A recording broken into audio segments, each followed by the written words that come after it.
Yo, what's up? I really do appreciate you dropping back in to check out the channel. I hope you had a wonderful Christmas, Hanukkah, Kwanzaa, whatever it is you celebrate with your family. And I hope you're all ready for the new year. Today's video is going to actually be a compilation of some of the videos I did throughout the year that I think are my best ones. Some of them got almost no views. I even have one video that got 9,000 views as of now.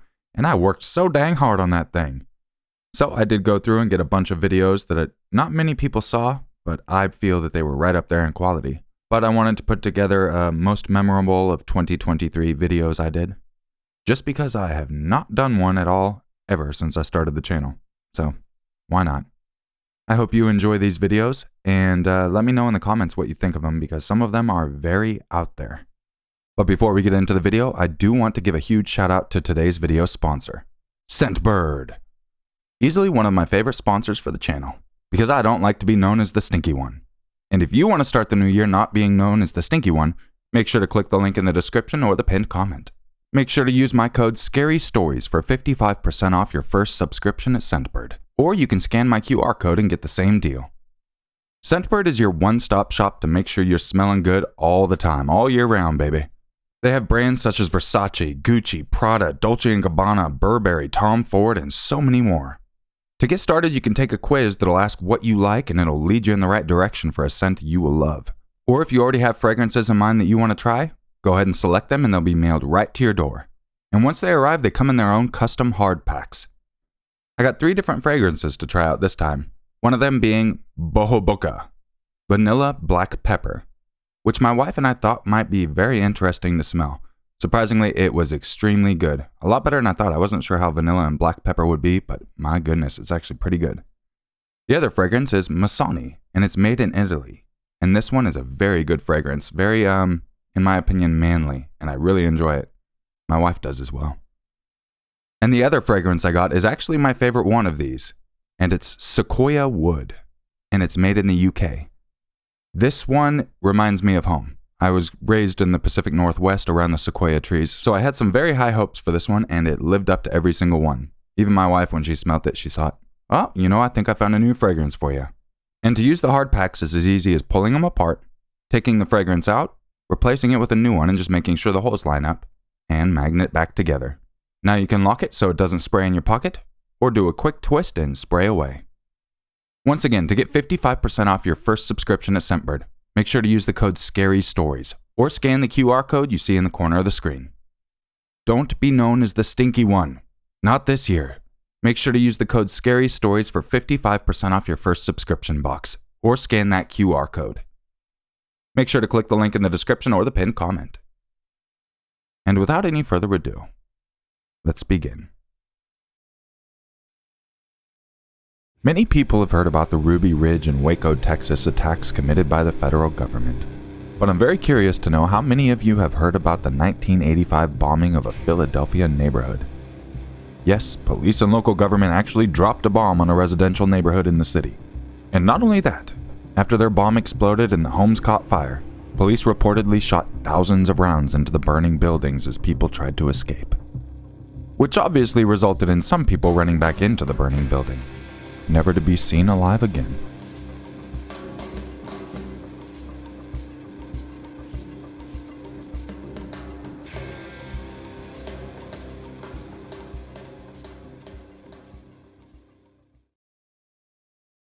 The evening of May 13th, 1985 is a day any resident living in Philadelphia at the time will likely remember.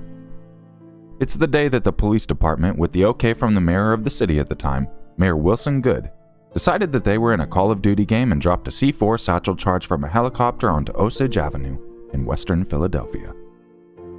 The bombing and subsequent fires claimed the lives of 11 people in total, 5 of those being children.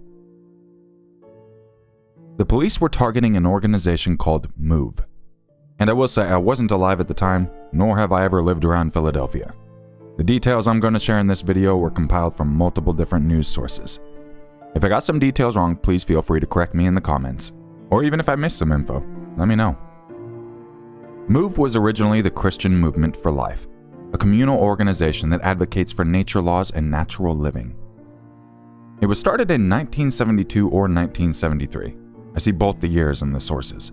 in Philadelphia by a man named John Africa. But he was formerly known as Vincent Lephart, and he was also a veteran of the Korean War. MOVE is not an acronym, and was an African-American religious group which called for a vigorous rejection of the norms and conventions of modern technological society, as well as being anti-government. Over the years since it was founded, the MOVE organization started having conflicts with their neighbors. MOVE members would protest pet stores, zoos, and political rallies. Some residents agreed with their thoughts. Others found them disruptive in their day-to-day lives. It wouldn't be long until the first major standoff took place in 1978 between MOVE members and police in Powelton Village. This standoff went on for 15 months. During that time, then Mayor Frank Rizzo ordered the group to be removed from their home. When the conflict settled, one officer was dead and 9 members of MOVE were arrested and charged, and given life sentences. A few years later, the group had relocated to a different neighborhood. But the tensions between the local government and the group did not subside. The group had moved into a largely middle-class African-American residence on Osage Avenue. When the MOVE members relocated to Osage Avenue, at first the neighbors didn't mind much. They seemed somewhat peaceful. But as time went, they got more aggressive and confrontational. They also mounted bullhorn speakers to the outside of their domain, which they then used to terrorize the neighborhood. The first big problem we had was the raw meat that they kept outside. It was a big, you could imagine a big tin of raw, bloody meat sitting outside of your house. The loudspeakers went up in the spring of '84. All of a sudden, they became very combative. They became very militant. They became dangerous.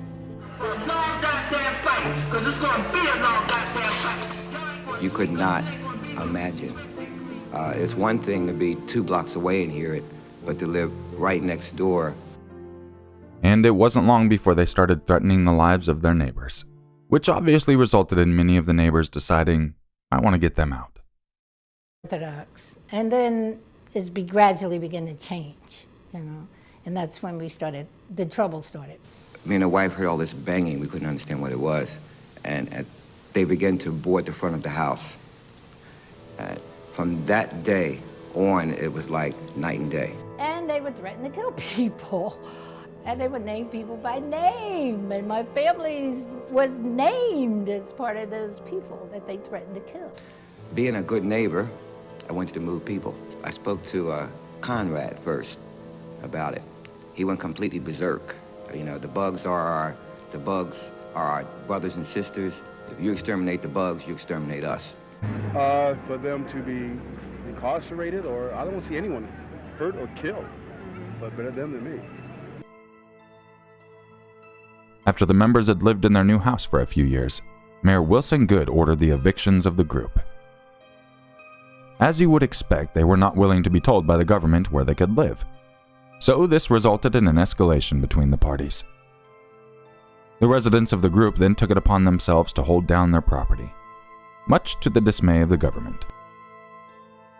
The original plan for the police was to set up in the building right next to the MOVE house. They were then going to try to break through the wall and fill the house with CS gas, forcing the MOVE members out.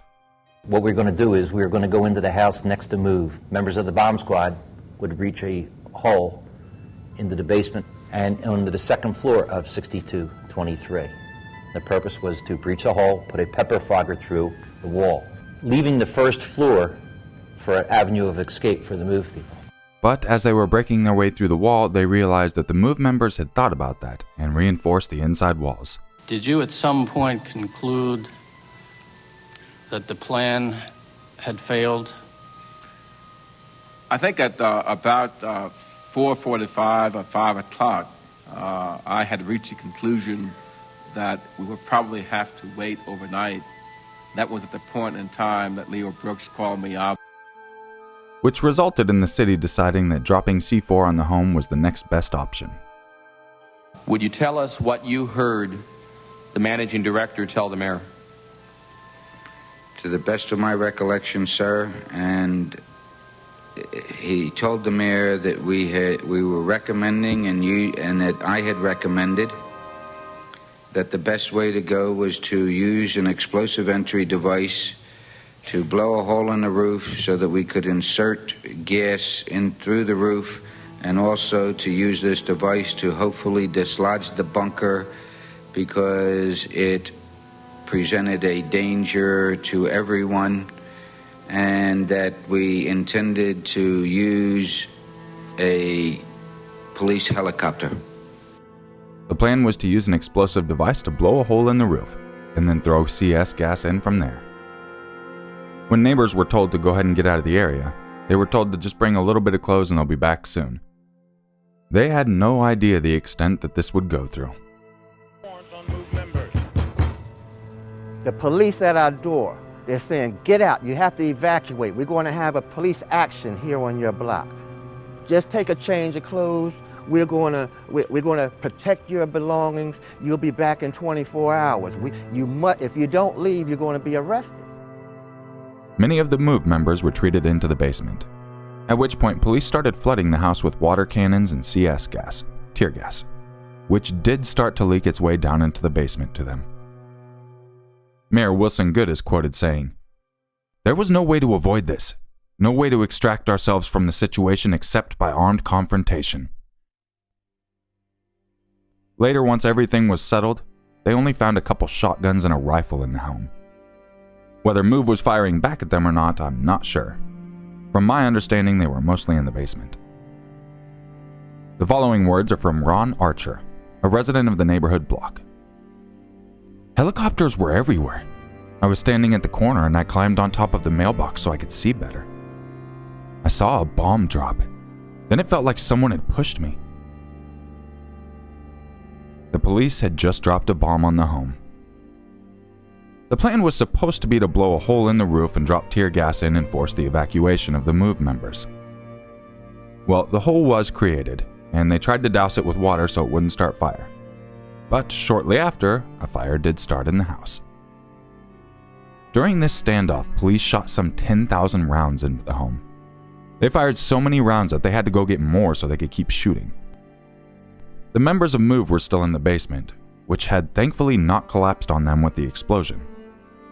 They didn't know what happened, but after a few minutes, smoke started to fill the basement along with the water flooding in. The house shake. We knew something had happened.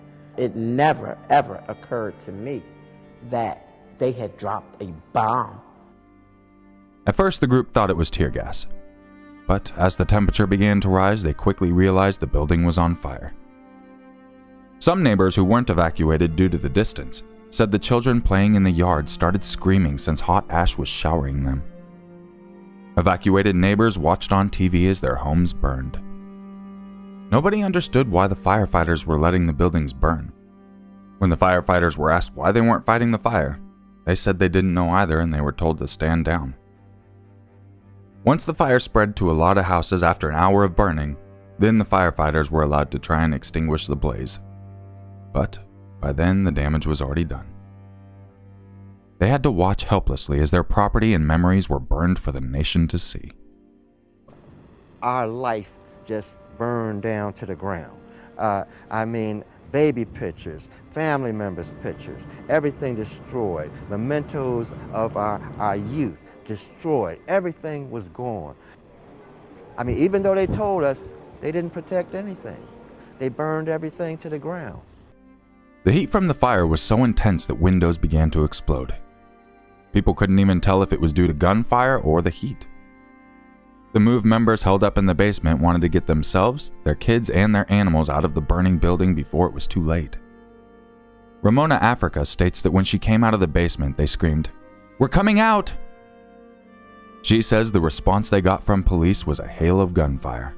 And the instant that we could be seen trying to come out, the cops immediately started shooting at us. You could hear the bullets hitting all around us, forcing us back into the burning building. This happened a number of times, at least twice. The police denied firing into the building at that point and claimed to have no idea why some of the MOVE members would run back into a burning building. Sadly, Ramona and one teenager would be the only survivors when the dust settled. More than 60 homes were destroyed in this event, leaving more than 250 people homeless. It would be months until neighbors returned to view what was left of their lives. Over the next 14 years, the city bought about 2/3 of the neighborhood, which felt like a stab in the heart for some of the community members as they watched everyone leave. The city then rebuilt some buildings for lower-income housing, but eventually those were deemed unlivable, and as of now, a majority of the homes remain vacant. It wouldn't be much longer after this attack that Waco happened, taking national attention away from one of the most insane events to ever rock the country. Today, there is still a presence of the MOVE members, although the actual number of people in the group remains a mystery. Those who were incarcerated during the attack were notified that their children had died. They had already lost their freedom. Now some of them lost their babies. 11 people died in total, 5 children and 6 adults. One adult being the leader of MOVE, John Africa. The local government was responsible for this failed attempted eviction, which resulted in many deaths. Despite 2 grand jury investigations and a commission finding the top officials were grossly negligent, no one from city government was criminally charged. And then the very callous decision of the authorities to let the fire burn was just unreal. It's a sight and a memory that I can't get out of my mind. And what's even crazier, less than 2 years ago, one of the family members just got the remains of his 12-year-old and 14-year-old sister who were killed in the attack. That means it took nearly 40 years for the family to get the remains back of their loved ones. After nearly 4 decades, the remains of 2 young victims of the MOVE bombing have been returned to their family. For a confrontation that happened nearly 4 decades ago, we are still seeing the long-term result of it to this day, and likely will for a very long time. Conrad and Heidi Truman got married on July 11, 2009, on a mountain in Park City, Utah. They made each other very happy, and they were very hopeful about their union. But after being married for 3 years, something changed. On the night of September 30th, 2012, they were watching television and drinking together when they had a small argument. What started as an ordinary night then turned tragic. Conrad then dialed 911. 911, what city is your emergency? Dirci! What address? Please come quick. Okay, tell me that one more time so I know I have it right. Okay. And I have officers headed over there. Tell me the phone number you're calling from, okay? Cell phone. I have officers on the way. I need to know what happened. I don't know what is happening. I just heard something. I got blood. Somebody, I'm sorry, I can't understand you. Hello, I need you to calm down for a minute. I understand. My partner is dispatching somebody. I need to know exactly what happened. Who is bleeding?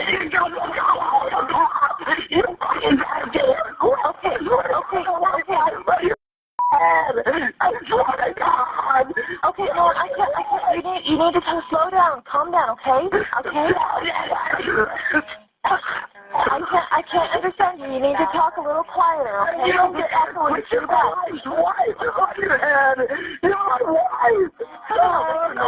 Okay? I really don't know what happened. I swear to God. She came out of the shower. She came out of the shower and I heard a pause and there was blood and she had blood. Okay. Right now. Tell me your name. What is your name? Okay. I have officers and paramedics on the way, okay? Okay. The authorities arrived to find Heidi naked with a bullet wound to her head. There was blood in the kitchen, the sitting room, the bedroom, the bathroom, and Conrad himself was covered in blood. Oddly, Conrad let his dog walk around the house, compromising evidence. And while the police searched the premises, Conrad went to the bathroom without informing anyone. When the police asked him about weapons in the house, Conrad wouldn't give them a straight answer. He was very evasive.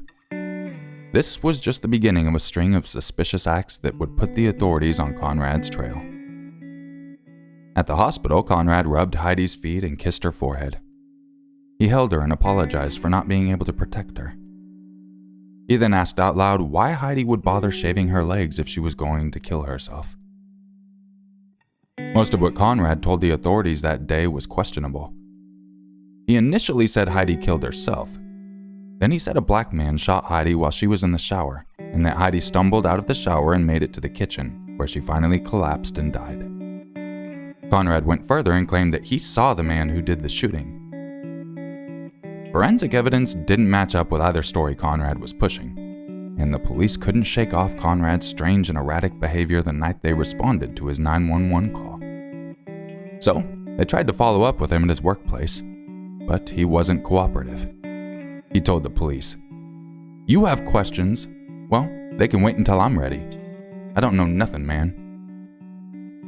It took the police 10 months to gather evidence against Conrad before they arrested him. They found out that Heidi had an $880,000 life insurance policy and suspected Conrad of killing Heidi to collect the money.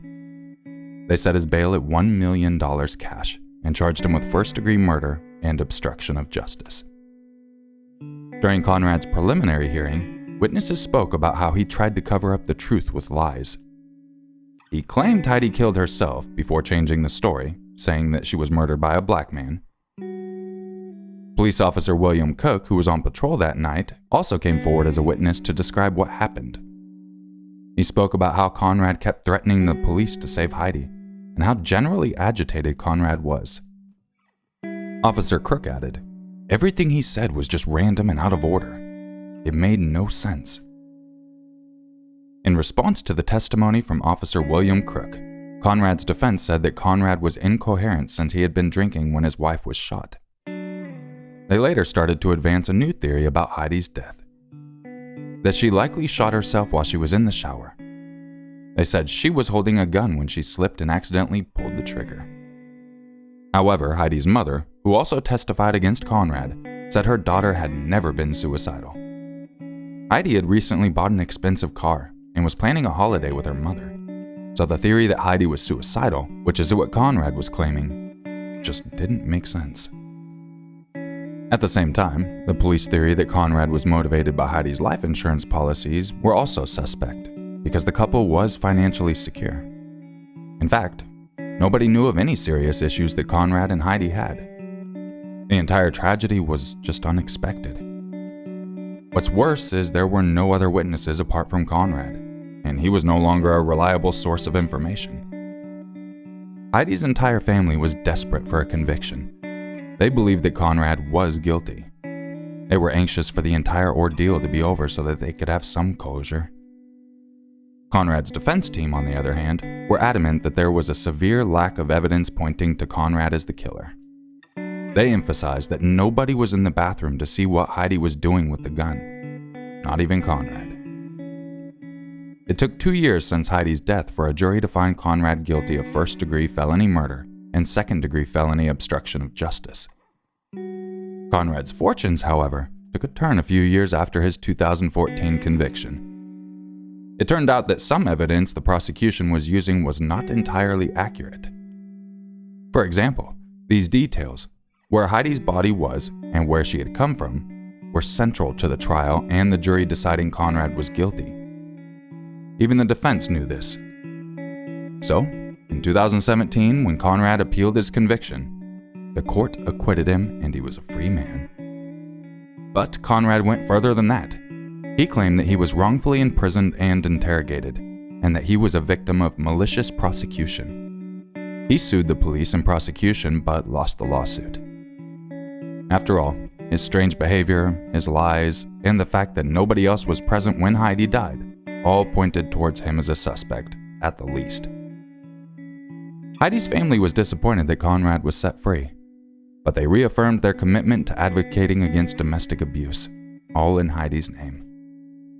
They still believed Conrad killed Heidi, but in the eyes of the law, he's an innocent man. And years after Conrad's failed lawsuit against the prosecutors and police officers who had initially put him in jail for 4 years, a federal appeals court revived his lawsuit against the prosecutors specifically. The appeals court dismissed the claim against the police officers, but they felt that knowingly misrepresenting evidence, as the prosecution had done with this inaccurate scene diagram, was suspect. When Conrad alleged malicious prosecution, he might not have been lying. The lawyer who is under question is Craig Johnson. He was actually replaced for the second trial against Conrad. Since then, he continued to work at the court attorney's office. Interestingly, the attorney's office fired Craig after they found out he had received tickets to a Utah Jazz game from a defense attorney. We're yet to see if Conrad's newly revised lawsuit will lead anywhere. As for Heidi's death, the medical examiner had changed it from homicide to undetermined a long time ago.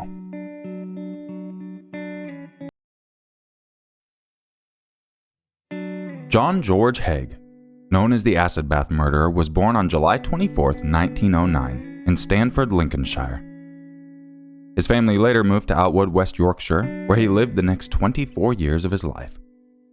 His parents, John and Emily Haig, loved their son a lot and did their best to protect him from the influences of the outside world. As a member of Plymouth Brethren, a Protestant sect, they raised him in a conservative and religious home. To keep him safe, they even built a 7-foot fence around their house. They didn't want John bringing home anyone or anything that would taint their pure lives. John's father, a strict, formidable man, made sure to constantly remind his son of God watching over him, telling him that a blue blemish would appear on his forehead, marking him for lies or evil acts he committed. John believed his father for a while, and stayed within the secure perimeter of his parents' watch. But in this solitude, John became more lonely and detached from the real world. With minimal distractions in his life, John was able to focus on his studies. He was a very bright boy and excellent at most of his activities. At a young age, he was skilled at playing the piano and later on became a lover of classical music. Through his hard work, John was able to win 2 scholarships while he was studying and became a choir boy. On the surface, John was the perfect child, following his parents' strict rules and working hard to study and achieve his grades. But no one knew the resentment that was brewing inside of him. He started telling small white lies to test if he would be marked as a sinner. But when no mark came, John slowly became bolder, lying and playing pranks on his family. He stole small things around the house, knowing he would never get caught. His parents were unaware of this change to their son, and this gave John the feeling of being invincible. The truth is, what John's parents thought was a protective wall was actually a prison to John, keeping him from living a richer, better life. He was tired of living simply. He wanted more of what the world had to offer. He would not let his parents hold him back any longer. At the age of 17, he finished school and went on to apprentice at a motor engineer's firm. He was smart enough to handle the work, but it did not give him the satisfaction he was hoping for. The pay was low and he was still living in the home he had long been trapped in. After a year, John left his job at the firm and went into insurance and advertising. Just like in the previous job, John became dissatisfied with the pay he was earning. He knew he couldn't get a better job at the time, but he still craved more than the average life. The only way to achieve this was to get more money. So John started stealing from the cash box at his job. But his employers grew suspicious. When they could no longer ignore the loss of profits, John was dismissed. He was 21 at the time. These few years of experience were enough for John to realize he could not work for another man. He needed to make his mark, and on his own terms. This is when the little lies and theft escalated into fraud. At that point in his life, John stopped going to his parents' church. He was a grown man and there was no need for him to try to keep pleasing them. Meanwhile, he met a girl, Beatrice Hammer, who was the opposite of everything he'd been taught about a woman. She was beautiful, she was outgoing, and she was different. After a few months together, the couple decided to get married. Beatrice fell in love with John's charm and manners, though deep down she felt like she barely knew him. Despite the feelings of doubt, they got married on July 6, 1934. Things were rocky from the start between the newlyweds. Their true colors were coming out and they could barely put up with each other.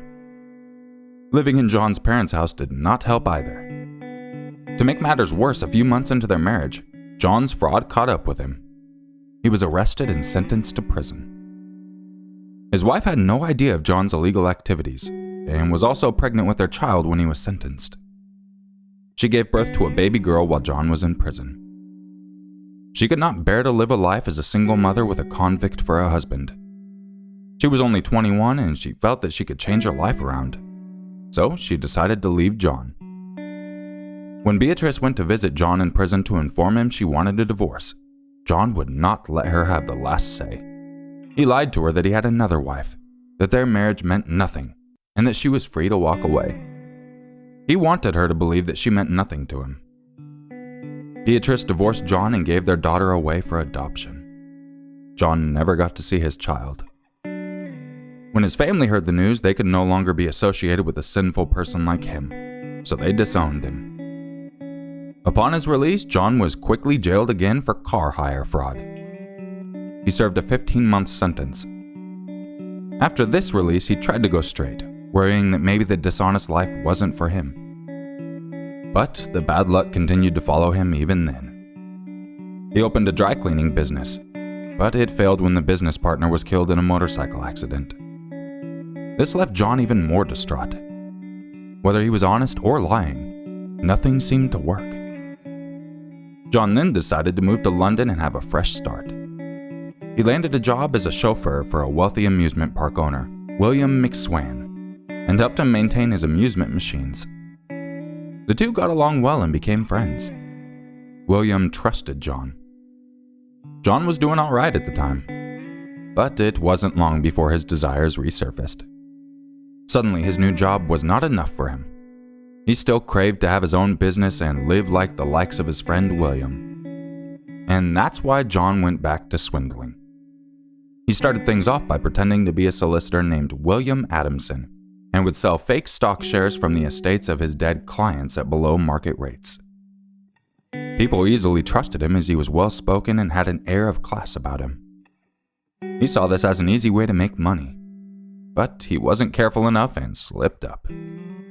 He was caught when one of his clients realized he had misspelled his false name on a legal document. In 1939, he was once again sentenced to prison, this time for 4 years. John's bad luck was starting to frustrate him deeply. He kept getting caught over small mistakes that only came up when people became too nosy. He needed a way to stop this so that he could continue his dealings without interference. He had no regrets over his actions. He just needed a way to refine his methods, leaving no trace behind. John concluded that the only way that this could be done was to dispose of the witnesses to his crimes. No witnesses meant he would never get caught. But simply killing them wasn't enough. John wanted to make sure nothing was left behind. No evidence to convict him with whatsoever. John began researching body disposal methods and he came across French murderer Georges Alexandre Sauret, who had disposed of bodies using sulfuric acid. He was intrigued by this method. With his charm, he managed to get some sulfuric acid in prison and started experimenting with dissolving mice in different quantities of the acid. He timed his findings and made calculations to see how long it would take to dissolve a human body. John was very thorough with his research, believing it was the perfect solution to his setbacks.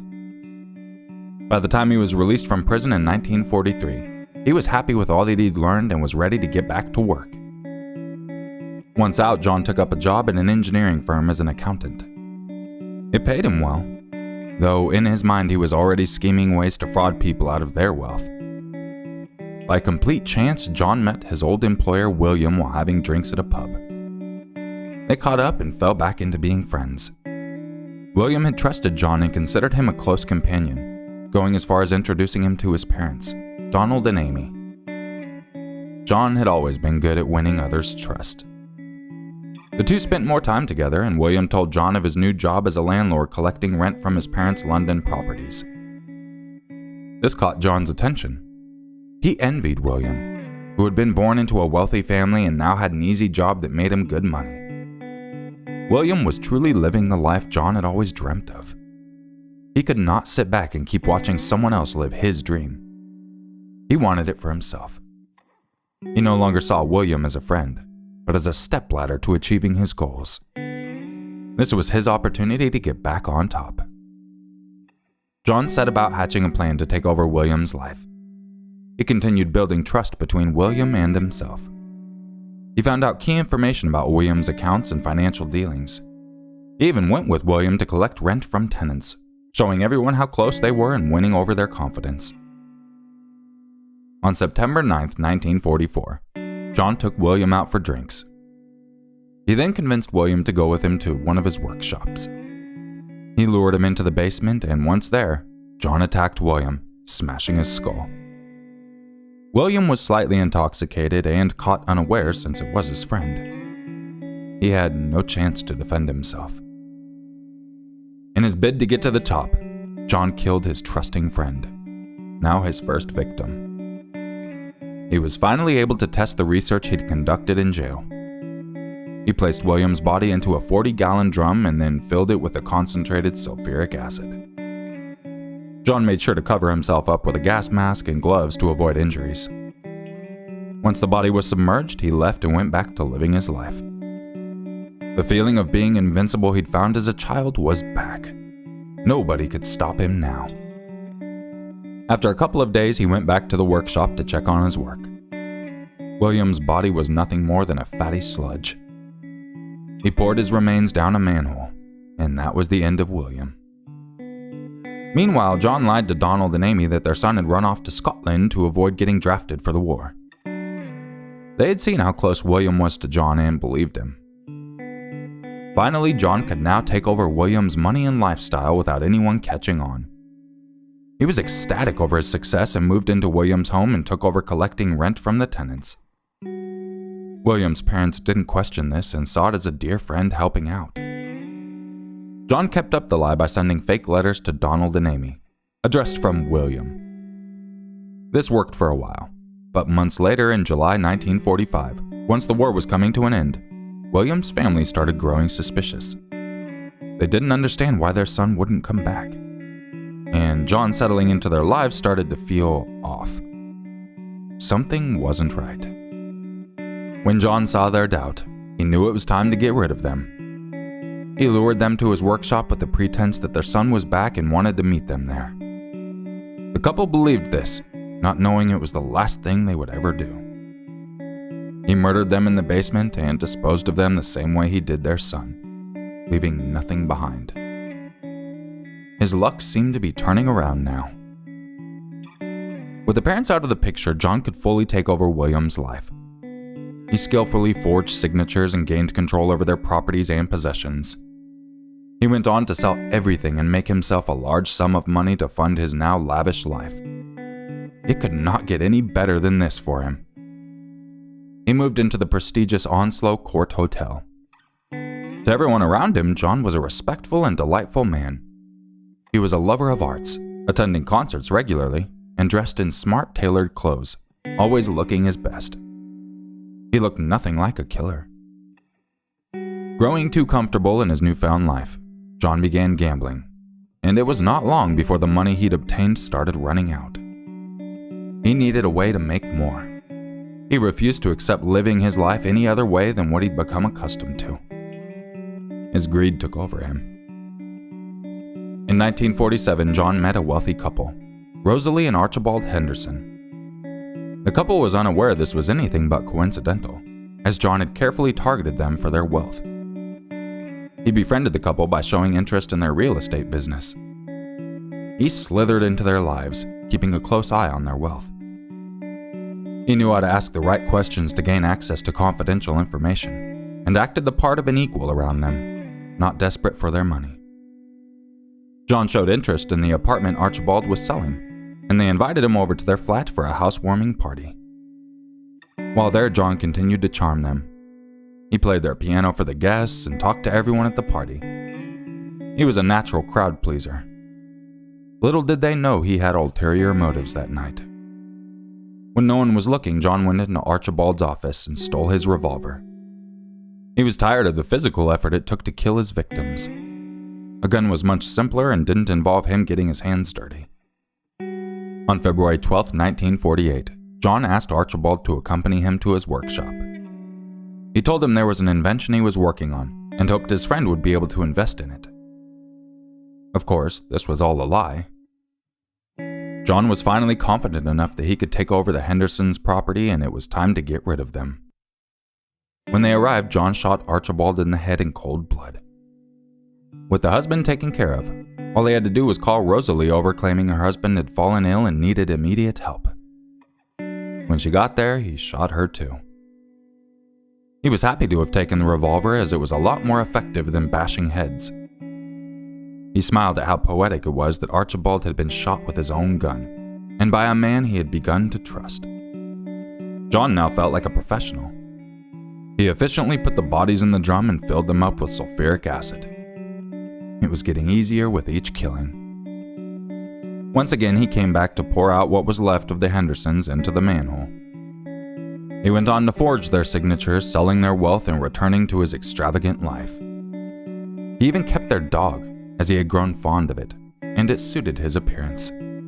He also kept their car, with no worries of being suspected. Around this time, he moved his workshop. He would occasionally stay at the George, a Crawley hotel, as it was easier to access for him when he needed to make use of his workshop. During his stay at the Onslow Court Hotel, John bumped into another resident there a few times, Mrs. Olive Durand Deacon. Olive had lived a youthful and exciting life, standing up and protesting for women's rights to vote, even having spent nights in jail. But she was now old and widowed, and effectively for John, she was rich. The two had swapped pleasantries when they passed each other in the hotel, so Olive was not suspicious when John approached her to talk. When Olive heard that John was an inventor, she was excited. She had thought of herself as one too, and was working on a patent for artificial nails. It seemed like perfect luck that she met John. He offered to help her draw up some designs for the invention and bring it to life. He used this as an excuse to invite Olive to his workshop. He claimed he wanted to show her the blueprints he had prepared for the project and see how they could begin working on the final design. Olive was delighted and happily drove off to Crawley with John.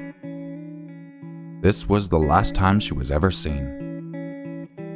John shot Olive in the back at his warehouse on February 18, 1949, with the same revolver he'd stolen from Archibald.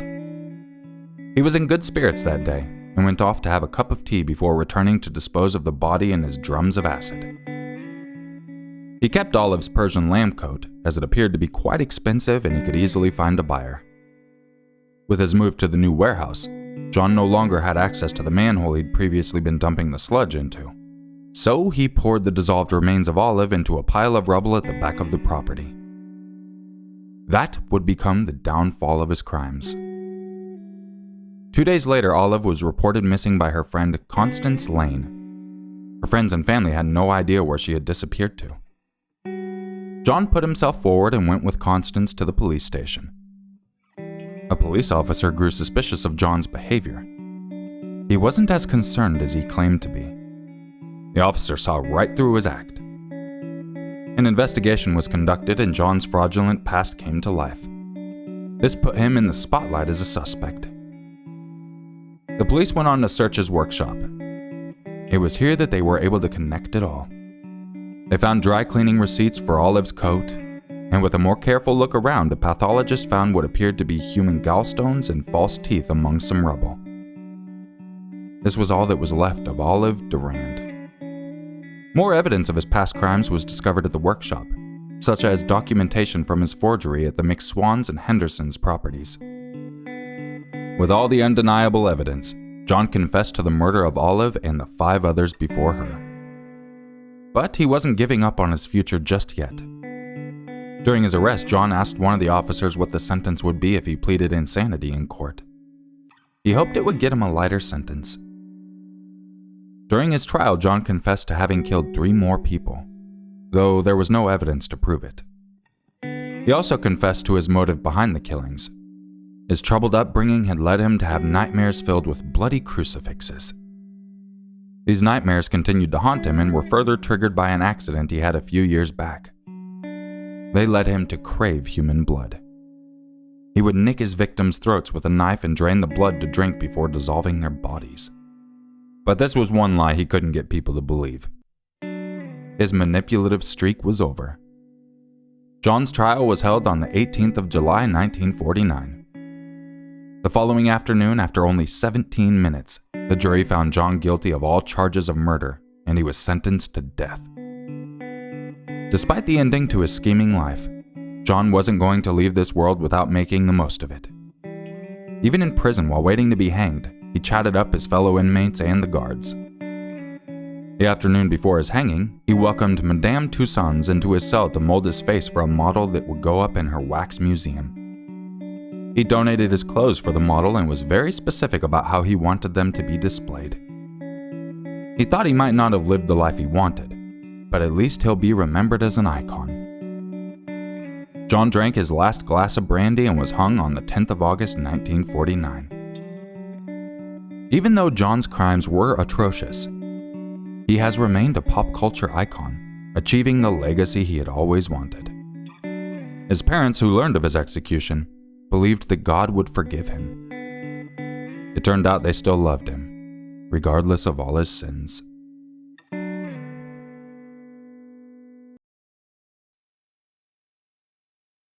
Jessica Patel was born in 1983 in Leeds, Britain. Being the eldest of 6 children, she had a nurturing soul and was known for being calm and gentle. Her compassion and desire to help those around her led to Jessica studying pharmacy at the De Montfort University, and then Manchester University after. During her studies at De Montfort, Jessica began dating Mitesh Patel, a young man she'd known from her childhood. Mitesh and Jessica came from similar backgrounds and both wanted to be pharmacists. They found common ground in each other. However, for unknown reasons, the couple broke up shortly after, but rekindled their relationship later on and got back together. Jessica was a helpless romantic and dreamed of having her own love story. Her dreams began to come true with Mitesh. At the start of their relationship, Jessica's mother was very sick and it took a toll on her. During this difficult time, Mitesh was very supportive. After that, their relationship blossomed, and Jessica knew he was the man for her. In 2009, Mitesh and Jessica tied the knot. After the wedding, they lived with Mitesh's family before moving to Linthorpe, Middlesbrough for a fresh start.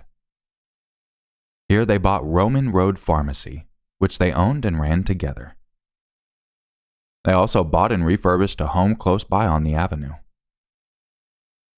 The couple quickly settled into the new community and were well liked. With their pharmacy, they became well-known members of the community, though they remained reserved and private with their personal life. Everything was going well and they were now ready to start their own family. Jessica was ready to be a mother. Unfortunately, they experienced fertility problems and Jessica went through several IVF treatments, resulting in having several embryos frozen at a clinic. Despite the tension this brought upon their relationship, Jessica and Mitesh continued presenting a loving and strong front to their families and community. Monday, May 14, 2018 started as any regular day for the Patels. Mitesh took the earlier shift at the pharmacy and went to the gym later on in the day. Jessica's father came to the shop while she was there, and the two talked and laughed, making plans to meet again the following week. Jessica then went home after work, and her husband showed up not long after. At 8:20 p.m., after arriving home from picking up pizza for dinner, Mitesh called 999. It's emergency. Oh, hiya.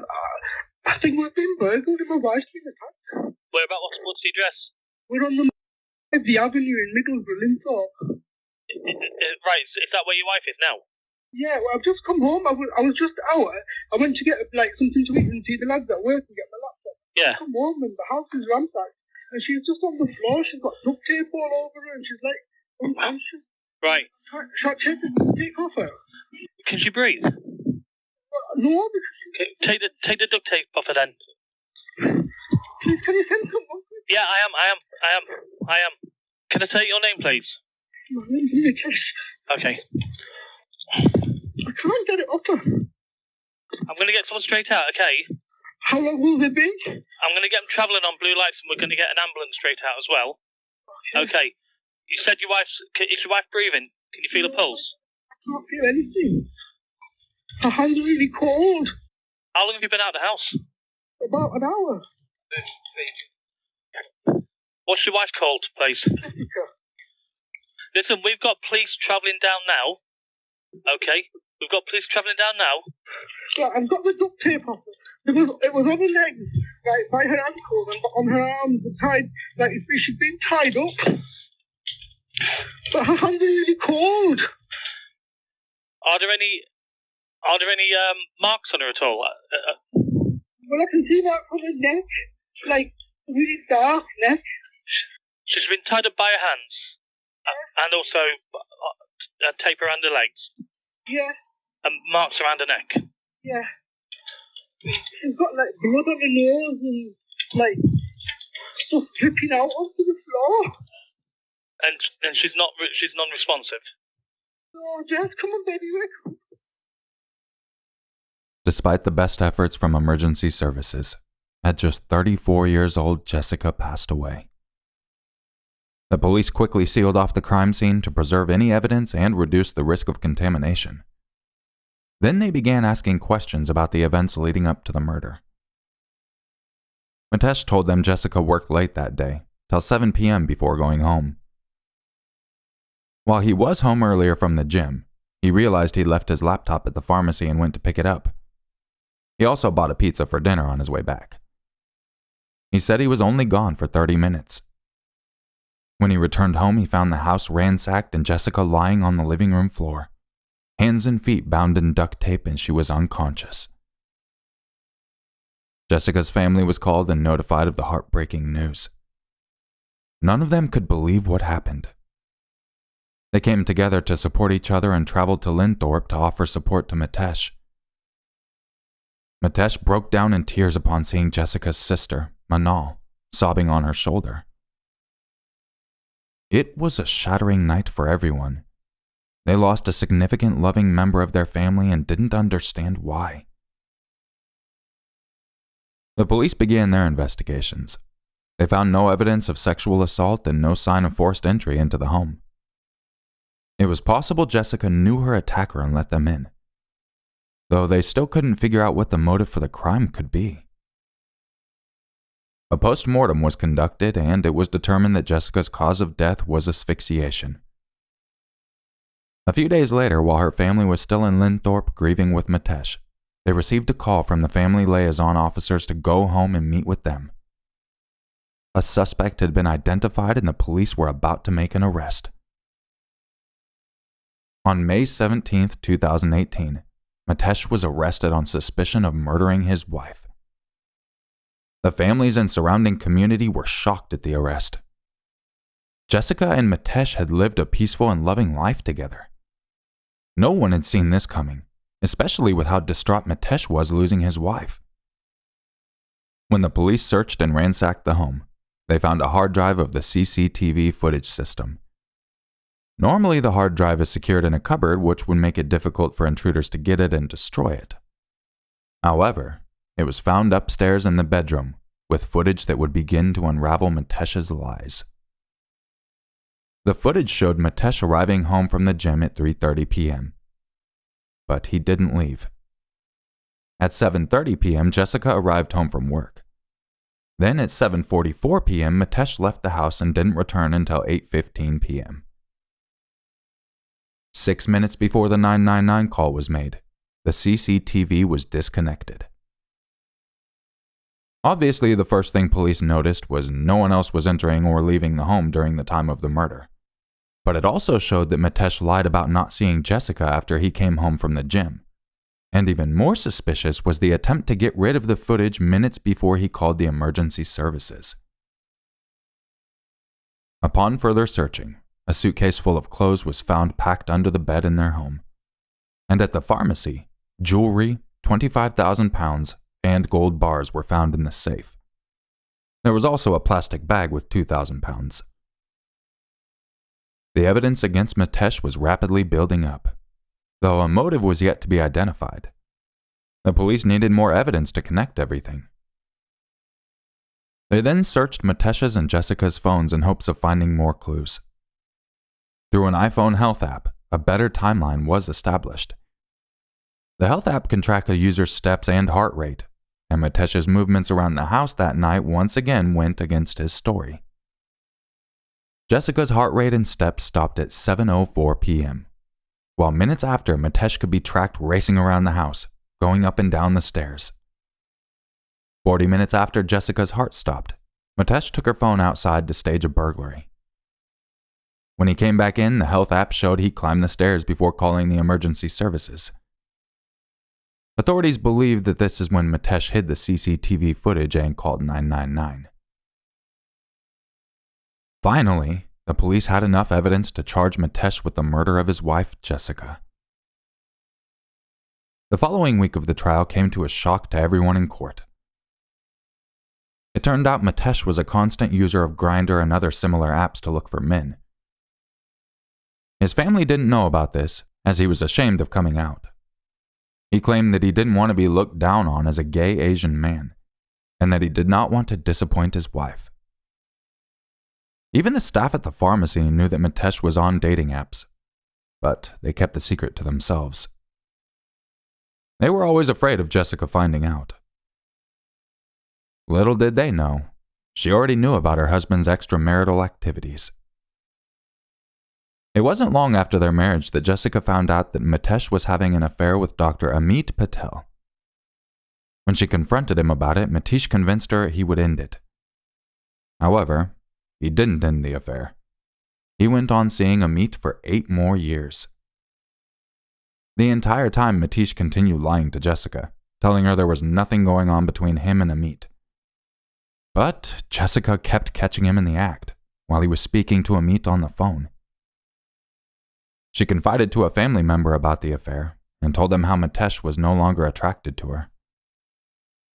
Growing tired of his lies and unfaithfulness, Jessica refused the last treatment of IVF. But Mcculloch wouldn't have any of it. He pressured her through the treatments and even threatened to leave her if she didn't go through with them. The procedures heavily affected her physically and psychologically. She had to see a therapist and was prescribed medication for her depression and anxiety. What's worse is that this was all part of Mcculloch's plan all along. The reason they couldn't have a baby was because Mcculloch kept taking drugs to suppress his sperm count, making it difficult for Jessica to conceive. Then Amit moved to Australia, and this accelerated the breakdown of Mcculloch's marriage with Jessica, because not only did Mcculloch long to be with Amit in Australia, but he wanted to raise a baby with Amit too. They planned to use one of Jessica's frozen embryos to that effect. Despite all that Jessica was going through, very few people saw the signs of the abusive relationship she was in. Moving to Linthorpe provided them opportunities to grow and start a business, but the move also isolated her from her family. She saw less and less of her siblings and had no one to run to when things got hard for her. And Mcculloch took advantage of this. He knew she still loved him and would remain quiet about his abusive behavior. But he also knew he couldn't just leave her and run off with his lover. It would bring too much shame to his family. There had to be another way out of the relationship.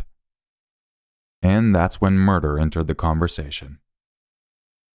The authorities uncovered more evidence that was found on his computer's search history. For years, Mcculloch looked up how to murder without getting caught. His internet searches included, "I need to kill my wife," "insulin overdose," and "plot to kill my wife. Do I need a co-conspirator?"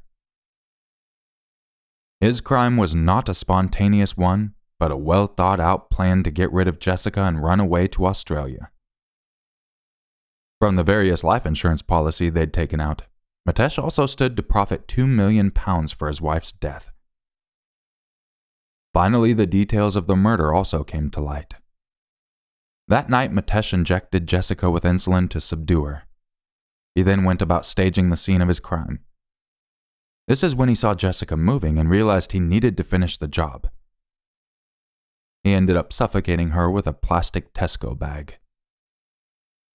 Jessica tried to fight back. She left scratch marks on his neck. But in the end, she died at the hands of her husband. Mcculloch even wrapped her hands and feet a minimum of 4 times with duct tape. During the trial, the evidence against Mcculloch kept mounting up. It only took the jury 3 hours of deliberation to come up with a verdict. They found Mcculloch guilty of murdering Jessica. He was then sentenced to a minimum of 30 years in prison.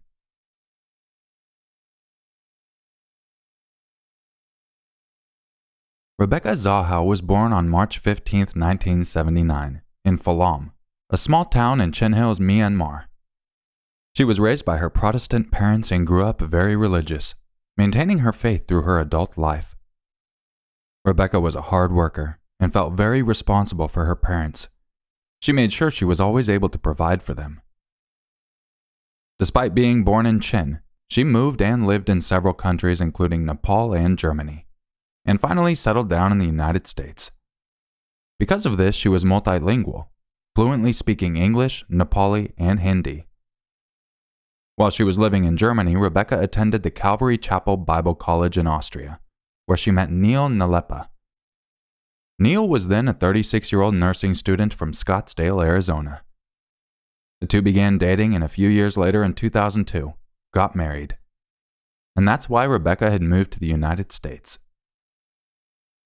Her parents and majority of her family also moved to the United States and settled in St. Joseph, Missouri.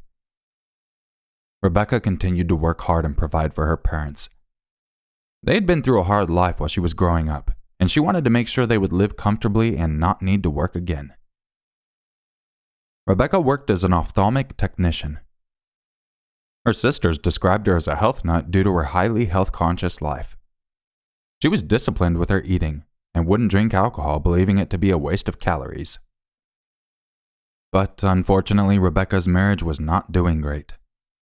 The couple had their ups and downs, but things became more strained between them. They decided to take time off from each other, and Rebecca began dating Jonah Shacknai. Rebecca had met Jonah at her job in 2008. Jonah was the CEO of a pharmaceutical company and the 9th highest paid CEO in Arizona. He was twice divorced and had 3 children, 2 teenagers from his first marriage and a 6-year-old son, Max, from his second marriage. Soon after they started dating, those close to Rebecca noticed changes in her life. Her faith never faltered, but she stopped going to church because Jonah didn't go, telling her family she was looking for a new place of worship. Rebecca also quit her job in 2010 and moved to Coronado, California to spend time with Jonah and his children. She put her life on hold to be closer to Jonah. But things weren't always easy in their relationship. Jonah's teenage children resented her and didn't understand why their father wanted to be with her. His family, along with his ex-wives, also treated her like garbage. At some point, it was too much for her to bear, and she almost broke up with Jonah. Their love for one another was also questionable. To their friends and family, they never showed each other affection or acted playful. Rebecca's sister Mary later said she wasn't sure if the couple were ever in love at all, though Jonah did fully support Rebecca and comfortably lived with her. Despite being surrounded by people who didn't like her, Rebecca tried her best to fit in and become part of their lives. She took responsibility for Jonah's youngest son, Max, taking him to and from soccer practice, reading him books, and cooking for him. They grew close, and Max would want Rebecca to be the one to prepare him things and play with him. During all this, Rebecca was still legally married to Neil. It wasn't until February 2011 that they finally divorced. Months later, Rebecca was staying at Jonah's Spreckles mansion in Coronado, California for the summer, when the first tragedy struck. On July 11, 2011, Rebecca was at home babysitting Max. Her younger sister Zena had come for a visit and was staying with them. At some point during the day while Rebecca was in the bathroom, she heard a scream. She came to find out that Max had fallen over the second-floor banister and was severely hurt. He had injuries in his spinal cord and facial bones affecting his breathing and heart rate. In fact, Max wasn't even breathing and was unresponsive. Zena immediately dialed 911 and Max was rushed to Rady Children's Hospital in San Diego. Jonah and Dina, Max's mother, were informed and went straight to the hospital. After staying at the hospital for a while, Rebecca returned to the mansion filled with remorse and extremely worried about Max's state. She blamed herself for not being able to prevent the accident. The next day, Rebecca dropped off Zena at the airport for her flight back to Missouri, and then picked up Jonah's brother Adam, who flew in from Tennessee. He'd come to support his family during such a hard time. They went out for dinner along with Jonah and another friend. Jonah went back to the hospital to spend the night next to his son, while Rebecca and Adam returned to the mansion. Adam was sleeping in the guest house, but awoke to another tragedy in the Spreckles mansion. On the morning of July 13th, at around 6:45 a.m., Adam found Rebecca's body. He then dialed 911. Emergency, what are you reporting? Yeah, I got a girl hung herself in the guest house of, it's on Ocean Boulevard across from the hotel, same place that you came and got the kid yesterday. Okay, sir, what is the address? I'm not sure. Let me call you back. Okay, sir, is she still alive? I don't know. Okay. Sir, are you there?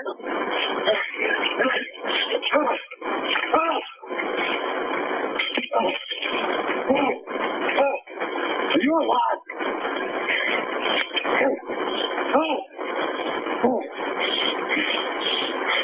Hello?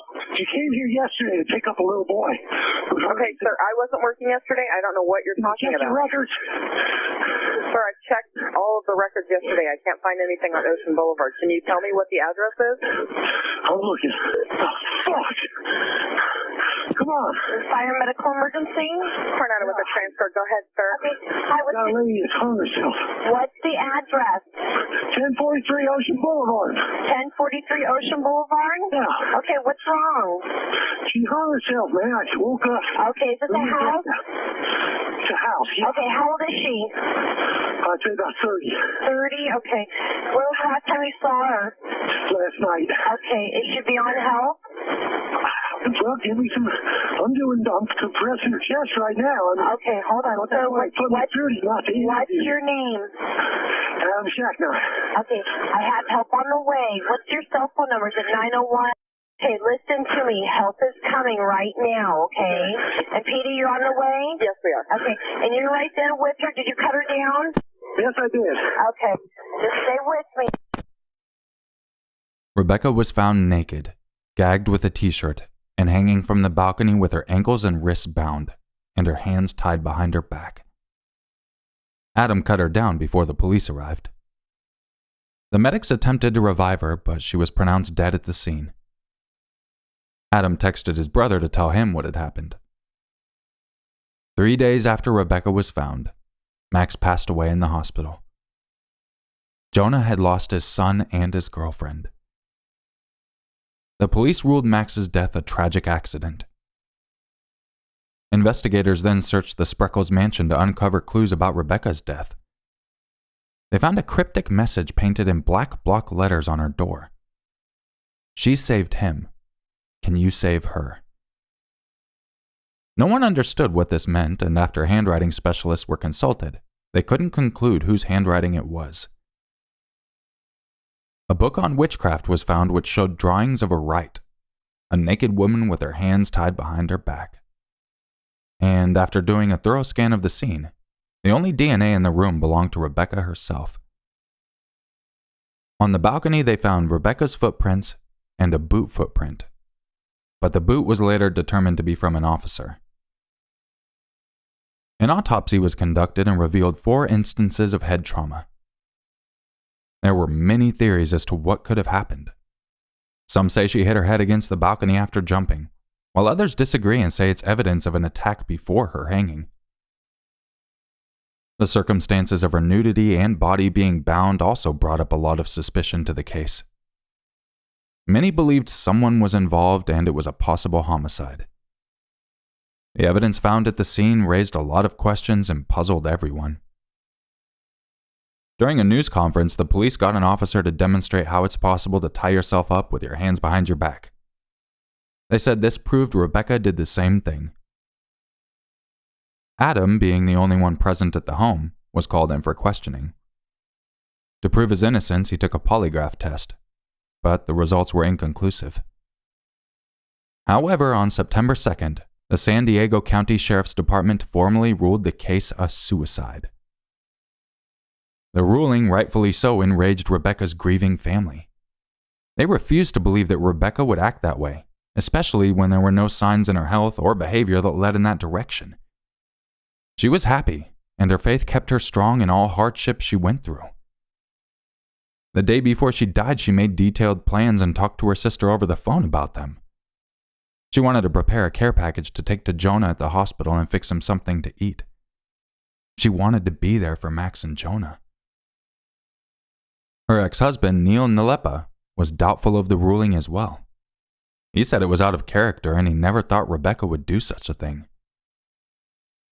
The family exhumed Rebecca's remains and got a renowned pathologist to conduct a second autopsy, in which the doctor found enough evidence to suspect foul play. He found evidence of sexual assault before death and signs of strangulation. With this new evidence, they obviously petitioned the California Attorney General's office to reopen the case. But unfortunately, it was declined. But Rebecca's family did not give up. Her mother and sister, Mary, remained extremely vigilant in seeking retribution for Rebecca.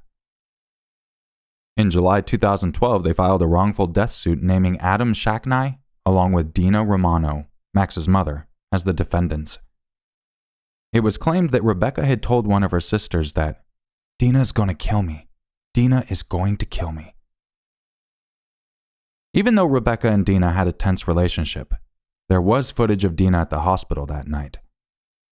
After seeing the evidence, Rebecca's family dropped the lawsuit against Dina and publicly apologized to her. But Adam remained the sole defendant.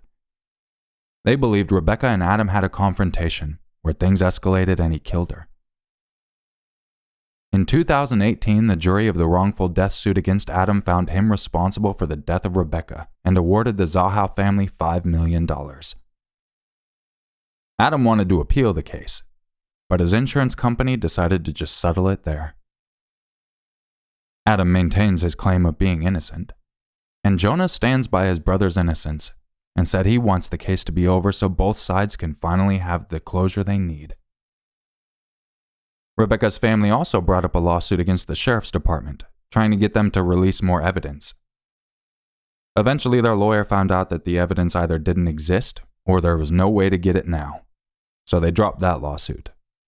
But they are still trying to get her cause of death changed from suicide to either undetermined or homicide.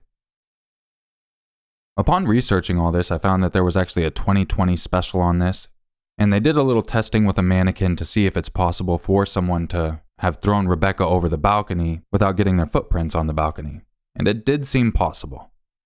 They also had someone try the exact same knots and tie them on themselves behind their back, which they were able to do, but it was very difficult.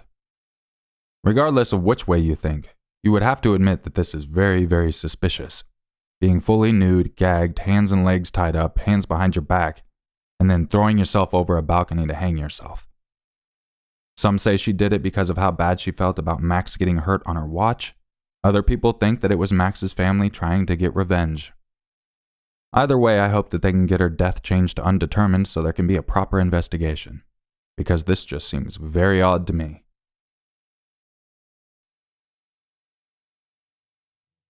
Anthony Templet had a heartbreaking upbringing. Back in 2008, when he was just 5 years old, his father Bert Templet kidnapped him from his home in Texas. Bert had a history of being violent. Between 2001 and 2002 alone, he was charged with assault 3 times, although 2 of those cases were dismissed. He had been with Anthony's mother, Linda Thompson, for 10 years, and in that period of time, Bert subjected Linda to the worst kind of violence, be it physical, emotional, or mental. Even when Anthony was a baby, Bert would hold him with one hand while abusing Linda. In 2007, Linda decided to secure a protective order against Bert. But within 2 months of getting the protective order, Bert kidnapped Anthony. Linda wouldn't see her son again for 11 years. Bert had done something like this before when Anthony was just 7 months old.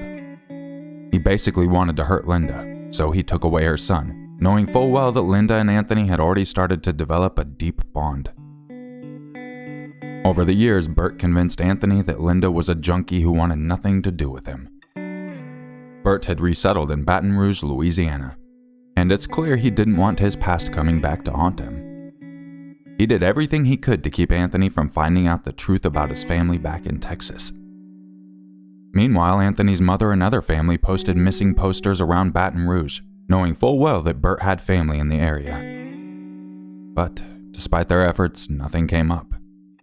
Anthony remained missing. Meanwhile, Bert became even more obsessive and controlling. He didn't allow Anthony to even go to school. He kept Anthony from experiencing the outside world in general. And he also started to track Anthony's movements whenever he could. At their home in Louisiana, Bert installed cameras and made sure to track Anthony on his mobile phone too. Over the many years Anthony lived with Bert, he barely made contact with the outside world. The other person who regularly featured in his life was Susan Tempelt, his stepmother. Susan took over homeschooling Anthony, teaching him kindergarten topics like writing letters and basic math lessons. At the time, Anthony was already 10, so he was far behind education-wise. Susan went on to teach Anthony addition, subtraction, and multiplication. But Bert told her to stop teaching Anthony math, since he could just use a calculator anyway. And not surprisingly, Susan was also a victim of Bert's abusive and over-controlling nature. He kept track of so many things that she did. Even when the car's engine would stop, he would be notified of that on his phone. Unsurprisingly, Bert and Susan's relationship was tumultuous. In January 2019, she secured a protective order against Bert. In the process of doing so, she revealed a lot about how violent Bert was toward her. There was one time he threw a radio and space heater to the ground, then punched her. Just a month before that, he punched and knocked a tooth out of her mouth. That day, as Susan washed her wounds, Bert threatened her further, saying he would cut her into little pieces. Susan had enough of Bert. He would abuse and demean her, even throwing her wedding ring and forcing her to go find it. He controlled every aspect of her life relentlessly. He had a mobile app that he used to track everything she was doing. If Susan went grocery shopping, Bert would know how many bags she was returning home with. Sadly, nobody knew what life was like for Anthony or Susan. Bert was able to keep the secret of the hellish environment he had fostered for his wife and son. Neighbors thought he was odd, but they didn't really know the real Bert, and Bert preferred it that way. He had, after all, kidnapped his son, so the last thing he wanted was anyone snooping around and uncovering all the crimes he committed against his family. In June of 2019, Bert became suspicious of Anthony and suspected he may be keeping in touch with Susan. After everything that had transpired between Bert and Susan, the last thing he wanted was for his son to be talking to her. Bert went after Anthony, who was 17 at the time. Anthony tried everything he could to defend himself. He resorted to jumping into Bert's room where he shut the door behind him and then armed himself with a gun. And then Anthony let Bert, who was banging on the door, into the room. That's when he shot his dad 3 times, including in the head and torso. He then immediately picked up the phone and dialed 911 to fill them in on what had just happened. An emergency. I just killed my dad. What do I need to tell you? So you said you just killed your dad? Yeah. Okay, and what's the address?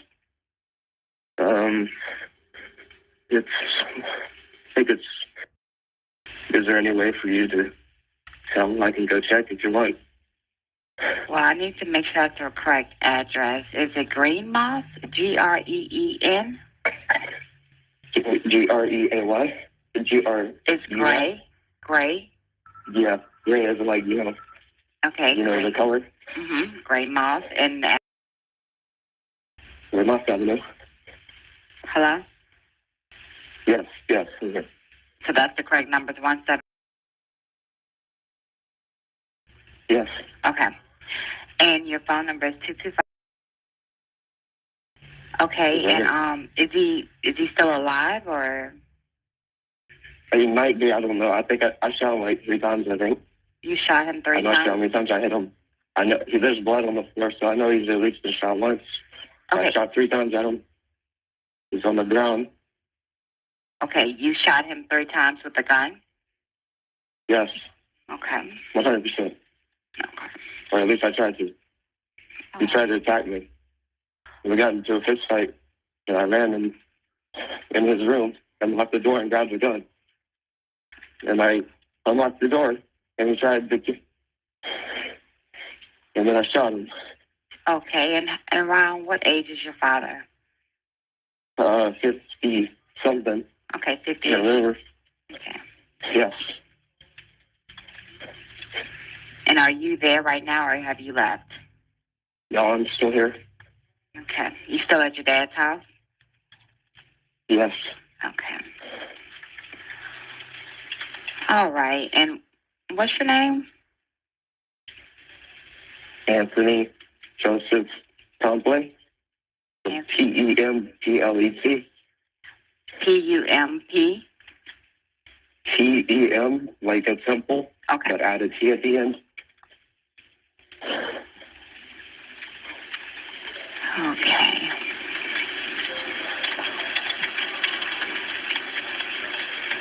Okay, and do you know exactly where you shot him at? The areas? Yeah. Where? Excuse me? Where? The address I just gave you, I guess? No, the different areas of his body. I aimed for the head, but I might have him in the chest. I'm not quite sure. Are the cops coming? Is someone? Yes, I have an ambulance on the way. Okay. Okay, sir, but I am going to transfer you over to another department. They have some additional questions to ask you, okay? All right. Are you certain that the cops are coming to the right address? Like, I'm not 100% if I give you the exact right address. The authorities arrived and arrested Anthony, initially charging him with second-degree murder, but the charge was later reduced to manslaughter. When his case started to garner media attention, his mother and half-sister heard about him and came to his rescue.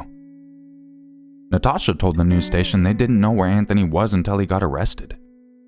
She added that Anthony had been secluded and abused all these years by his own father.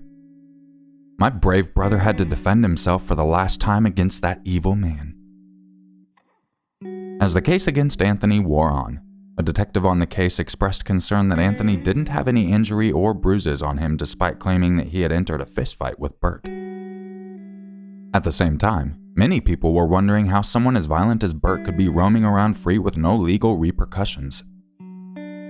Anthony's own legal counsel asserted that there was definitely a lot of abuse over the years.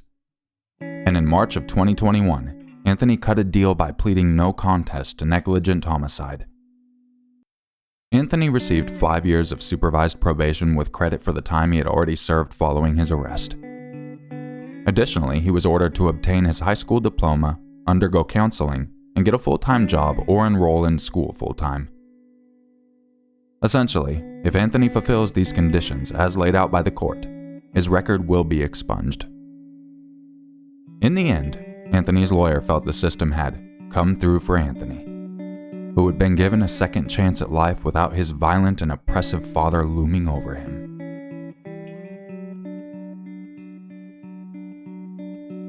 Troy Morley was introduced to methamphetamine in February 2014. His life plummeted after that. He was a computer engineer and had a daughter, but he burned one bridge after another, which worsened his drug habits. One night while driving back to Utah from Nevada, Troy decided to stop at a hotel to rest. He was quite tired, but after spending some time in his room, he went out for a walk in the neighborhood. At the time, Troy was paranoid due to the meth he was consuming, and he claims to have not slept in about 6 days. While in this state, he crept into a house, right through the front door, which was left unsecured. The home belonged to Aaron Edson and his wife, Stephanie Edson. They had a daughter who was just 5 years old and afflicted with cerebral palsy. Sneaking into Aaron and Stephanie's daughter's room, Troy convinced her to follow him out of the house.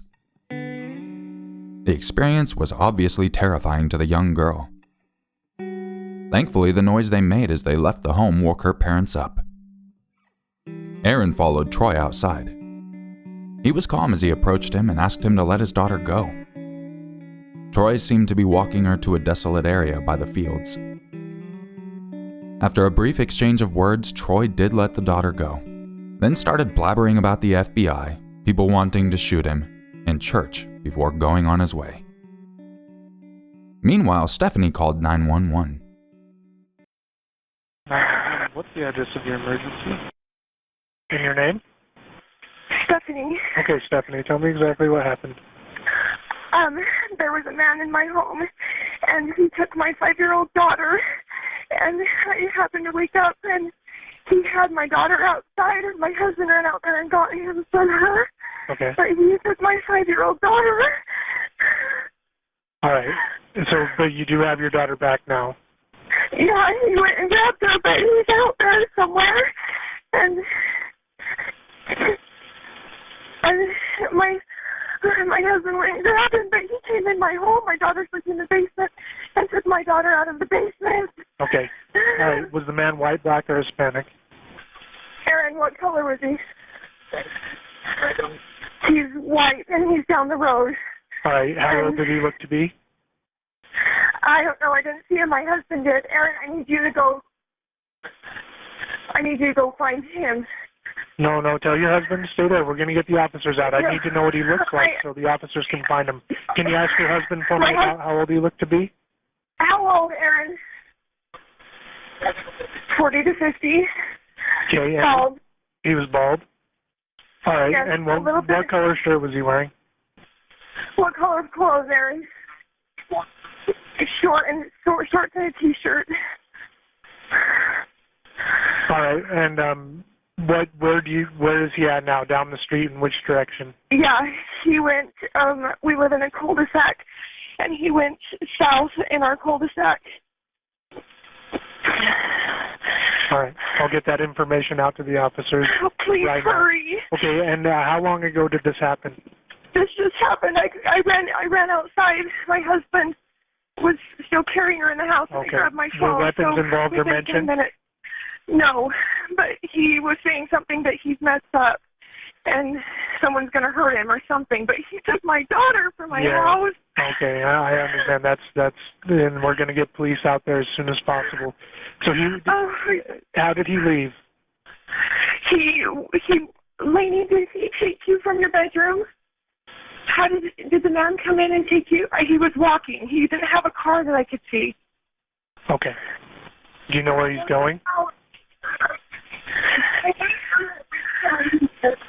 He said something about he was going to get shot, so he took my daughter. I don't know, but... All right. And can you ask your husband what color of shirt the man was wearing? I know you said t-shirt shorts, but... I know, and my husband's gone outside. Okay.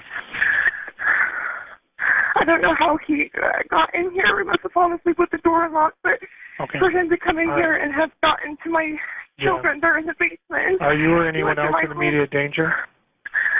No, but I don't know if this person is, and he has my daughter. We're getting police officers out there right now, okay? Does anyone need medical attention?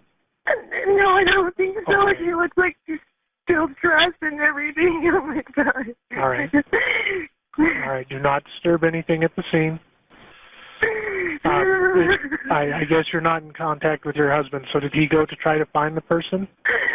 I think he did. When he went out in my car, he wouldn't be on foot. He's not that dumb, but he went to go looking for him so he can... We're going to have an officer dispatched as soon as possible. I need you to call us back immediately, or I'm going to stay on the line with you, okay? I'm not going to let you go. So just give me 1 second while I enter some information for the officers. And your daughter was in the basement, right? And he took her to the front yard? Yeah, we heard the front door open. I heard her talking, and she's just the sweetest little thing. And I heard her voice, and we ran out. And my husband couldn't really see because his contacts. You know what I mean? Like, right. We just bolted because I heard the screen door, and so we just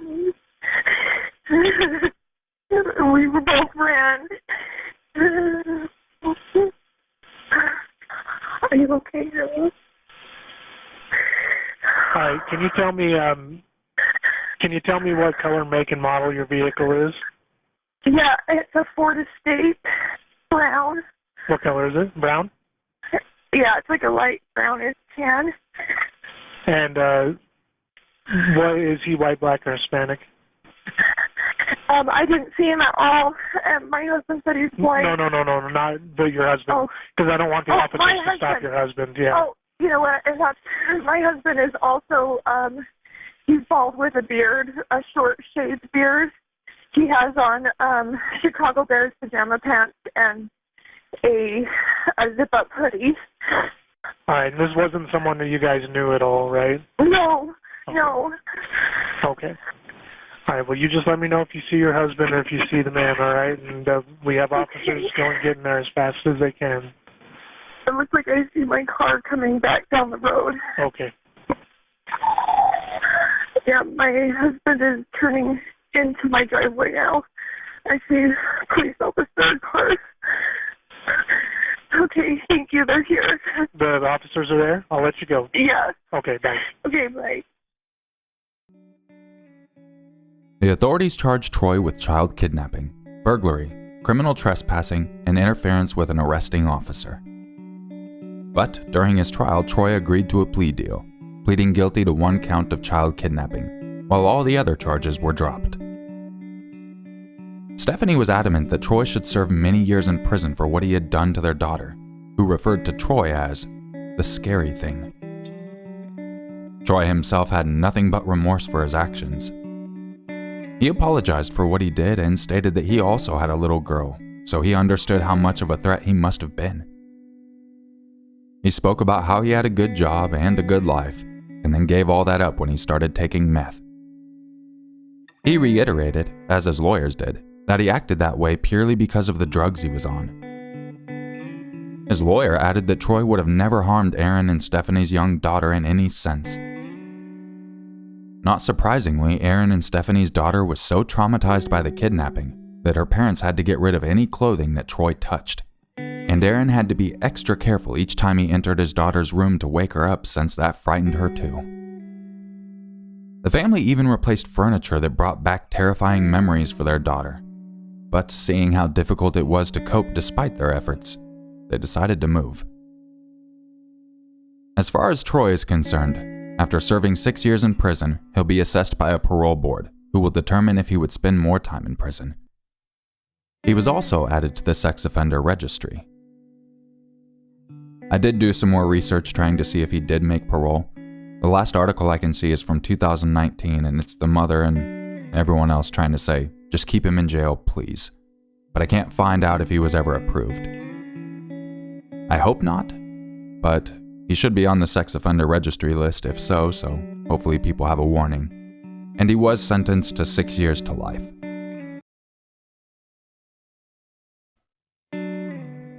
Cedric Larry Ford was a painter working at Excel Industries in 2016. Hailing from Florida, Cedric was on probation while he lived in Newton, Kansas. He got into crime at quite a young age. At 18, the police arrested him for concealing a firearm. His criminal record also includes drug possession, assault, battery, theft, and violating parole. In February 2016, his ex-girlfriend secured a restraining order against him after they broke up. Turns out he was violent and had even strangled her once when an argument escalated. Hence, she feared for her safety. His temperament was made worse by drinking. When a police officer served the restraining order, Cedric got upset. Apart from drinking alcohol, he had also taken meth around that time. To make matters worse, Cedric had guns at the time, which he had got from his ex-girlfriend. She had initially retrieved them with the help of the police, but returned them to him after he threatened her. On February 25th, Cedric, while under the influence of alcohol and drugs, went on a shooting spree. At approximately 5 p.m., he executed a drive-by shooting towards 2 cars at an intersection, claiming one victim, who sustained an injury in the shoulder. His other target managed to escape without injuries. He then shot at traffic at another location, resulting in a car accident with another car. He then shot the other driver in the leg, stole the fellow's car, and drove off to XL Industries. Once he arrived at XL Industries, he went inside and fired at the employees. Several 911 calls were made. We got a shooter! Everybody to the side! Harvey County 911. We have an active shooter at Excel Industries. We have multiple injuries. Okay. We have that information. Do you know where he's at? He is in Plant 4 right now. Plant 4? Yes. Okay. I got people all over the place. I don't know. I can't account for anybody. Okay, what's your name?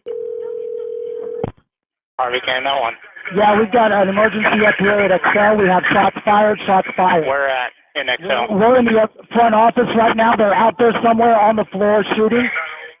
Do you know how many, where at, just in Plant 4?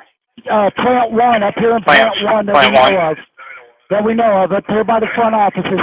How many people are hit? People are hit. How many people? 3 or more. Multiple people shot all over this freaking place. Okay. It's a black male. It's a black male? A weapon. He's in the office. We're all across the street. He's in the office? Well, there's one car on scene, the police car. There's another one. Harvey County 911. Yes, I need a police and medical at XL Car or XL Lawnmower. At XL? We got people that shot. We do have people on the way to XL. Where are you located? I'm in Plant 1. We got people down. Plant 1. How many patients do you have? Four people shot. 4 shot. Do you hear any other shots being fired right now? Outside. The guy's outside shooting. Okay, can you secure the door so he cannot get back in? It's locked. It is locked. Is there any other entrances? Can you get those secured? There's several, but I got people shot and... Yes, we have help on the way. Stay on the phone with me, okay? Your patients that are inside. Tell me about their injuries. Can we put some pressure on wounds? Where are they at? We got one that's real. We got 2 that's real bad. You need to get here. Okay. We got 2 in the shoulder, 1 in the thigh, and 1 I don't know. He got shot in the head. We got 1 in the head. Okay. This is what I need you to do for me, okay? The ones that have gunshots to the shoulder, can you get some pressure on those? They got pressure on shoulder, pressure on thigh. Great. I'm going to go check on the other one. So the other one, is everybody breathing? Can you tell me if everybody is breathing? The one that's shot in the head, I don't know. Can you check for me? Are you able to do that? He's breathing. Just barely. He's barely breathing. Is he laying on his back? Yes, he is. Okay, can you get to him? We're going to get his airway open. Medic 1's en route. Medic 110-4. It's going to be the area of Northwest 12th and Meridian. Have a report of somebody being shot. If you could just stand off for law enforcement for now. Cedric fired at the first officer to arrive at the scene. The police officer fired back at Cedric and killed him. Inside the plant, 3 people passed away, while Cedric left another 14 with injuries. In June, an autopsy was carried out on Cedric's body, which showed that Cedric had 135 times more meth than the standard dosage. Experts have pointed out that this amount of meth and alcohol in his system likely made Cedric delusional and more susceptible to his impulses.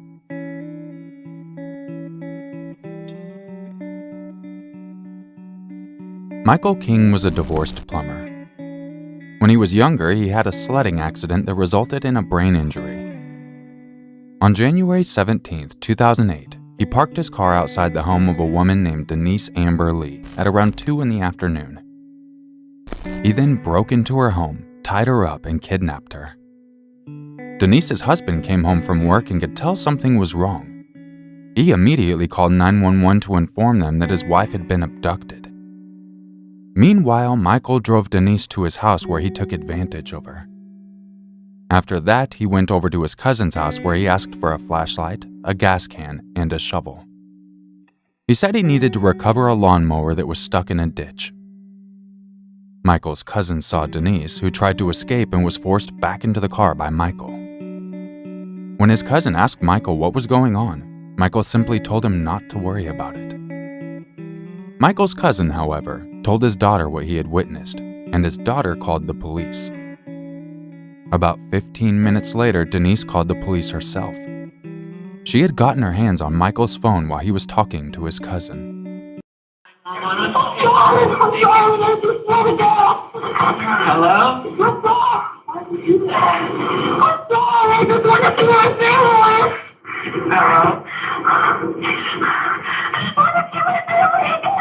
Hello?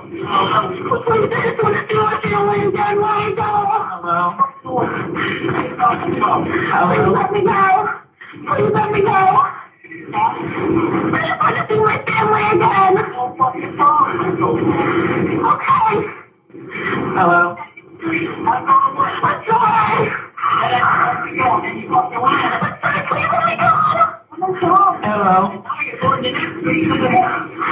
sorry. Please let me go. Bring me in there. I don't want to do that. Please let me go. Hello? Please let me go, God, please. Hello? Help me. What's the address?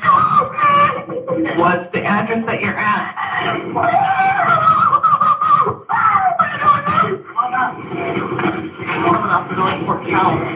Hello? What is the address that you're at? Hello, ma'am? Where are we going? I gotta go up to the mountain now. Up and around where? Wow, can you see it? That's where 4 streets, 5 streets over from your house. I couldn't everywhere. What's your name, ma'am? Hello? Please. What's your name? Please, my name is Denise. I'm your beautiful husband, and I just want to see my kids again. Your name's Denise? I'm sorry. Thank you, too, because he doesn't know. Please, God, please protect me. Are you on I-75? Where are we?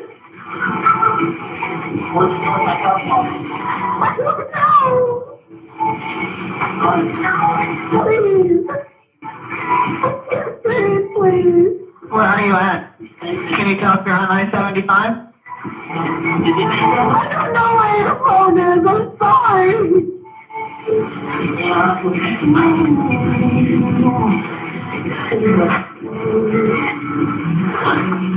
Can you just tell me where we are? Are you blindfolded if you don't press the button? I don't have your phone. Please, God. I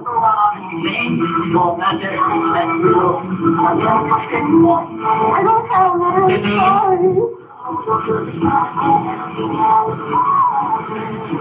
Do you know this guy? I don't phone is. I'm sorry. Denise, do you know this guy? She might have the phone laid down and not hear a thing I'm saying, too. He keeps saying on the phone. I don't know where it is. Maybe if I could see it, help me find it.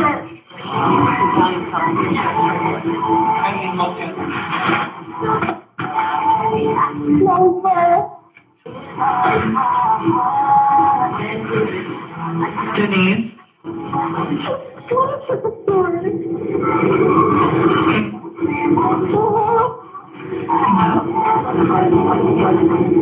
How long have you been gone from your house? How long? Do you know how long you've been gone from your house? What's your last name? Lee. Lee? Yeah. Do you know what street? Your name's Denise Lee?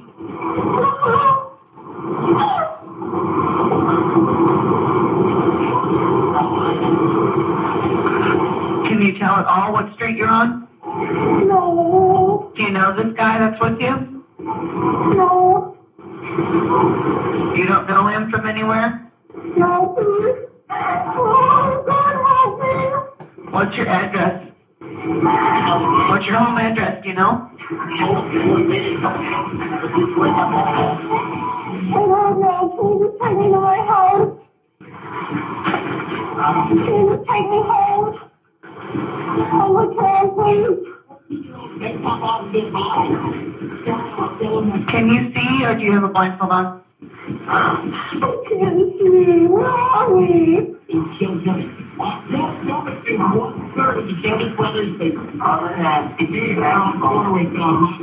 Can they turn off the radio or turn it down? I can't hear you. It's too loud.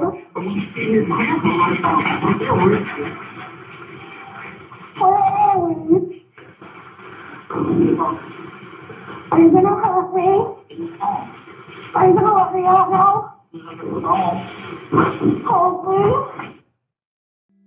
Sadly, the police could not track down Michael's phone as it did not have GPS. Later that day, a woman named Jane Kowalski also called 911 after she heard screaming from a car, which happened to be Michael's. Jane thought a child had been kidnapped. It took about 3 hours for the police to arrest Michael. By then, it was too late. The authorities discovered Denise's body on January 19th, 2 days after Michael ended her life with a gunshot to the head. Her body was less than 5 miles from where Jane had made her 911 call. Michael told the police that he was on a date with Denise when unknown assailants kidnapped them.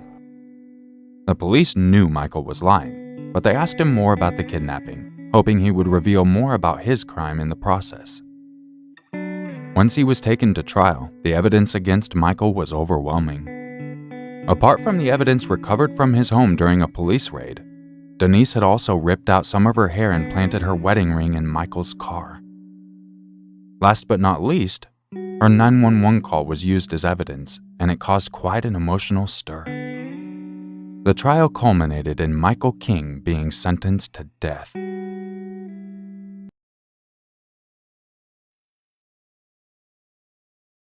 Stephen Port grew up in East London. He was known as a loner and also a victim of bullying in school. As a grown man, he had a personality that was childlike. For instance, he liked to play with children's toys and often had sprees at Toys R Us. He was also deeply obsessed with Transformers. In his 20s, he came out as gay and later found work as a chef. Stephen opened accounts on several gay and bisexual dating and hookup websites and apps. He lied in his biographies, claiming to have graduated from Oxford University and serving in the Royal Navy. On one of the websites, he said he was looking for sex and maybe more with the right guy. In the space of just under a year, starting on the 14th of August 2014, Stephen murdered Gabriel Cavari, Daniel Whitworth, and Jack Taylor. He was later found guilty of murdering Anthony Walgate as well. He had met them on the dating apps and lured them to his flat where he spiked their drinks before raping and murdering them and then dumping their bodies nearby. He tried to cover his tracks. He planted a suicide note on Daniel's body which stated that Daniel accidentally murdered Cavari and therefore committed suicide out of pure guilt and to be with Cavari again. He planted drugs in a syringe on Taylor to make his death appear to be a self-induced drug overdose. In the case of Anthony Walgate, Stephen went so far as to dial 999 himself. Emergency ambulance, what's the address of the emergency? Cook Street, there's a young boy got his cups outside. Outside of which number? 4758. Sorry? 4758, I think. 47, Cook Street. Yeah. What area? Barking. Looks like he's collapsed or had a seizure or something. Just always just drunk. But, What's the telephone number you're calling from? I'm just pulling up in the car. I've got to get my card on the parking. Alright, don't worry about that. What's the telephone number you're calling from? Hello? Hello? Hello, it's the ambulance service. We're covering there. Just confirm the location. Oh, I'm just doing it right now. Where was it that they were outside us? Cook Street. What's your number? I don't know, I didn't look. You said 47 before. Yeah, what's for some? Yeah. So you think that they had a seizure, is that correct? No, I'm flying. Yeah. Were you passing by in your car? Yes. Okay, and you drove past now, you're no longer there. That's right. How old did he look roughly, sir? 20. 20. Do you know if he was awake? No. Do you know if he was breathing? No, I don't know. Did you see anything happen at all? No. No. You just think that he possibly had a seizure, he was lying there on the floor? Yes.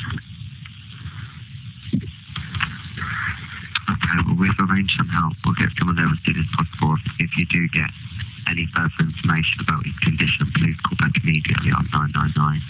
Of course. Thanks for letting us know. We'll get someone there as soon as we can. Okay. Thank you. Hello. Hello, sir. It's the ambulance service. Sorry to bother you again. It was definitely Cook Street that the patient was on. Yes, definitely. Yes, Yeah. Boston and there's Cook Street. Okay, and were you just kind of driving past and you just kind of saw the patient lying there? I was just driving at my car park. Oh, it's your car park there? So, in 994. Okay. I got out, I look at him. Yeah. I called you, but got back in the car. Alright, no worries. Just wanted to be sure. We've got someone there anyway. Thank you for your help, sir. Sorry to bother you again. Okay, no worries. Sure. Yeah, bye-bye. Paramedics arrived at the scene and found that Anthony was already dead. The paramedic had stated that he saw the outline of a figure in a sitting position against something, but he was not breathing and was extremely cold to the touch and he did not have a pulse. The police counted Stephen as a significant witness to Anthony's death. They took a statement from Stephen later that day. He said that he saw the body on his way to work and tried to raise Anthony by slapping his face. He added that Anthony made a gurgling noise and that he had put Anthony against a post box before calling 999. It was later revealed that the death was caused by GHB intoxication, which is the drug Stephen used to spike his victims' drinks. Other injuries were also found on the body, such as grazes and bruises. Other investigations concerning Stephen's other victims ensued. Taylor, for one, was anti-drugs. His overdose therefore raised questions. 2 weeks after his death, the police took his two sisters to where Taylor's body was found. At the police station, the police officers shared CCTV footage of Taylor with another man. The sisters were upset that the other man had not been investigated. And when the police reluctantly released the CCTV images and 2 days later, the other man was identified as Stephen. Stephen was convicted of assault, rape, murder, and will spend the rest of his life in jail. After the trial, one of Taylor's sisters said, "A sick and twisted scumbag will never be able to hurt and destroy any other family's life."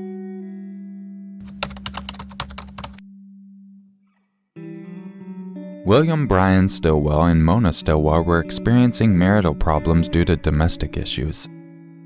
These marital problems drove Bryan's wife to move in with her parents on Woods Mill Drive. But after allegedly finding out his wife was cheating on him with his best friend on video, William showed up at the home on Woods Mill Drive armed with a semi-automatic pistol. He was asked to leave, but he entered through the fence in the backyard. He said, "Fuck you, you son of a bitch," and then fired. He shot his father-in-law, who ran to a neighbor's home for safety, and he shot his mother-in-law twice as she tried to exit the house, once in the left elbow and once in the hip. He entered the house and found Mona calling 911. In the traumatic calls made from the home, a woman screams, "Please come help me! Please, please, please!" A child can also be heard on the call pleading, "No, Daddy, no! I don't want to die!" Thankfully, the children escaped and sought help from the neighbors. In the call, Mona says, Get out and run, baby. Run. Mona's father, meanwhile, had reached the house of another neighbor and a 911 call was made. 911, have an emergency. What's the location of your emergency? Yeah, come in. Yeah, so 3231 Woodmill Drive. Come quick. Okay, we're getting multiple calls from that location. Are you there now? Yes, I'm there now. Did you witness the shooting? Yes. 3231 Woodmill Drive. Okay, we got police and fire going. Are you with the person now? They went to my house, but I put you on the call. And I don't know if who's there. Are you at the house? I'm in the other house. It happened next door. Okay, so you're not there. Who exactly was shot? Do you know? No, I did not get shot. Like, come quick. It's 3231. Okay, yeah, they're coming quick, sir. I got them on the way. I'm just trying to get anybody. Neighbors. No, and this happened next door. I understand. At my house. But you didn't see anything. You just know about it, correct? Yeah. I just walked briefly. There was a gentleman, and he's the one that was in there. I just hear shooting, and it was right next door. Okay, all right. Well, we've got police and fire coming to you, sir, and stay inside, away from where it's occurring. All right? Okay, here. All right. Here. Yeah, they have to put pressure on it. Are you with the person now? I'm with two people that got shot. 2 people got shot. Okay, I'm going to put you through to medical. They're going to give you assistance. Stay on the line with me. Don't hang up. Here. Fire rescue, what's the address of your emergency? With the transfer. 3231 Woods Mill Drive. 3231 Woods Mill Drive in Melbourne? Yes, Melbourne, Florida, 829. Is this a house? Yes. Okay, what is your name? And what is the phone number you're calling me from in case I get disconnected? Okay, tell me exactly what happened. Heard loud noises from gunshots next door. Didn't know what it was. Yeah, I know, man, they're coming. There's the daughters and there's other kids there. We don't know their status. But there was a gentleman that was a gun that was doing open fire. They shot 2 of my neighbors. They got shot near the hips.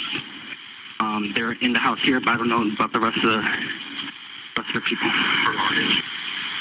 Okay, how old is the one person that was shot? Both of them are like 50, 60. The female, male. The male unconscious? Yeah, they're conscious. We're just putting pressure on the wounded area. Okay, and do we know how many other people are inside the house? It's a daughter and kids. How many kids? How many kids? Let me ask. You know how many? You know who was there? How many? You're asking how many kids? A daughter and 2 children. 2 kids? And it was actually her husband doing it. Okay. All right. And you said you do direct pressure on the 2 people that were shot? Yes. One is sitting down. The other gentleman, he should sit down, please. Okay. Yeah. And they're at your house? They're both at your house, but the shooting next door, is that correct? Correct. And I see the officers out there. I see the gentleman. I don't know. That guy is not, they're flagging is not him. We're inside. I see the cops outside. Okay. All right, so we do have some help on the way, okay? Just tell them to stay real still and put pressure on it. There is the guy. So, yes, I see the gentleman outside. And I think we're walking into it right now. Okay. All right, very good, sir. Thank you. William surrendered peacefully to the police and was arrested and held without bail. They charged him with 3 counts of attempted felony murder, armed burglary and use of a firearm in commission of a felony, and 2 counts of child abuse. William told detectives that he found a video of his wife cheating on him with his best friend. He called her a whore. This suggests that he was driven by revenge. Thankfully, all victims of the shooting survived. Mona's father was released from the hospital while she and her mother underwent surgeries. After the incident, Mona changed her profile picture on Facebook to just one with her and her twins.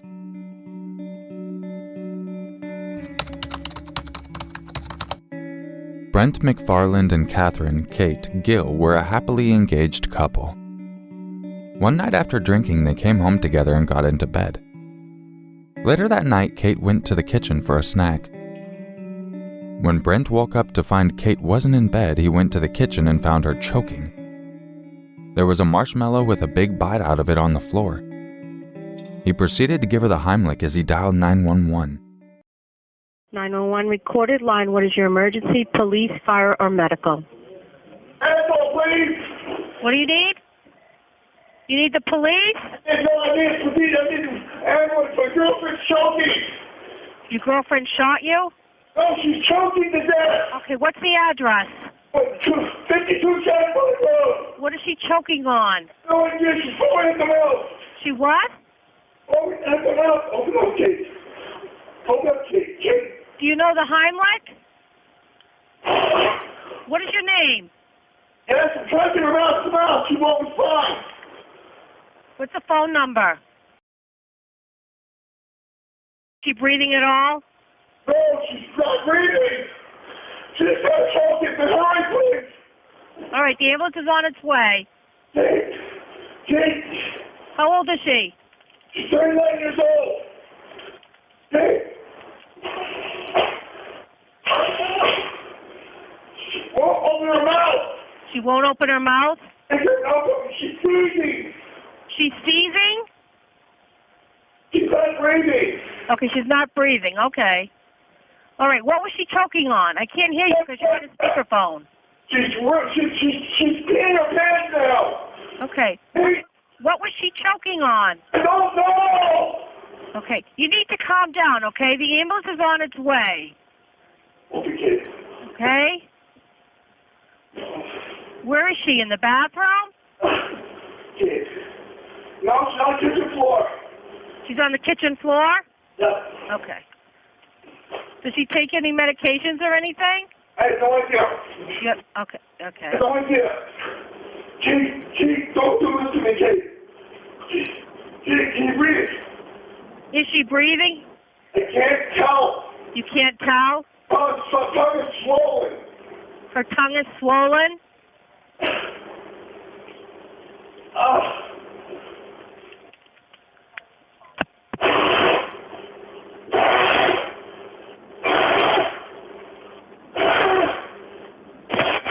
How's her color? Huh? Her lips are blue. Her lips are blue? Yes, they are. She's got some little light there. Does she have a history of seizures? I have no idea. You have no idea. Do you think she took anything? No. Well, I don't know. You better come over here right away. Robin, help!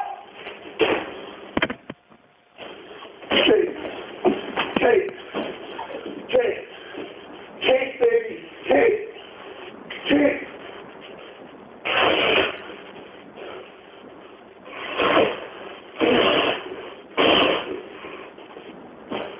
Come on, Kate. Kate. I can't get it out of the machine.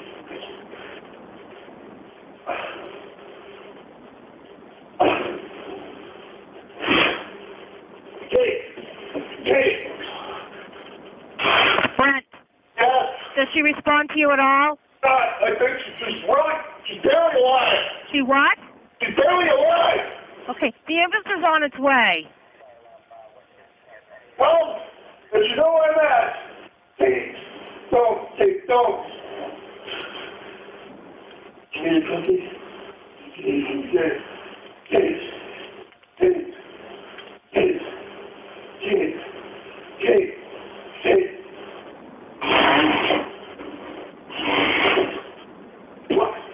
Come on, Kate. Come on, get out. Kate. Don't do this to me, Kate. Don't do this to me, Kate. Don't do this to me, Kate. Kate, don't.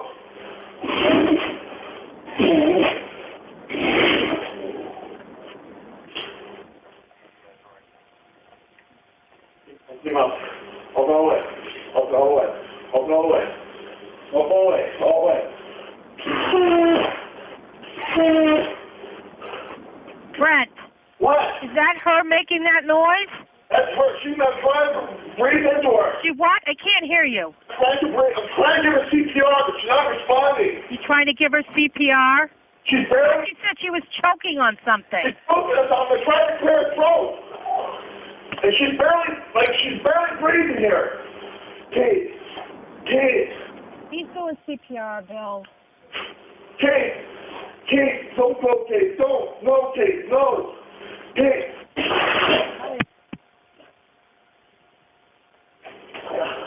Kate, come on, open your mouth. Open your mouth, Kate. Open your mouth, Kate. Open your mouth, Kate. Kate, open your mouth, Kate. Open your mouth, Kate. You get anything in there? I can't.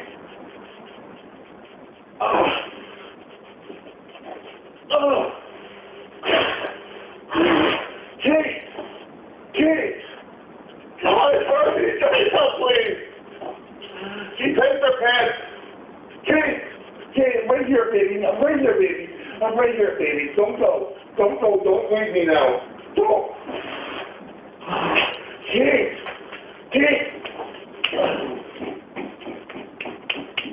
Come on, Kate. Come on, Kate. Kate. Don't leave me. Don't leave me, Kate. You can't go. Don't do this, Kate. I can't get her. I'm having her. Kate, don't leave me. Come on, Kate. You can do this. Stay with me, Kate. Stay with me, Kate. You're not going anywhere, Kate. Stay with me, Kate. Kate, no, Kate. Stay with me. Brent, does she respond to you? No, she can't talk. Okay. How about her eyes? Do her eyes flutter? Her eyes are glowing off into her skull. The pupils are not fixed and dilated. Robin, help! Help! Please show me a call 911! Help! Brent? Yes? You see the ambulance? No, it's not. Down here! Help! Down the driveway! Down the driveway! Help! They better hurry up. Kate! Oh, this guy's like out of control right now. Down the driveway! Yeah. Well, they're not going to let him. They're going to drag this in. Driveway! Help! Down here!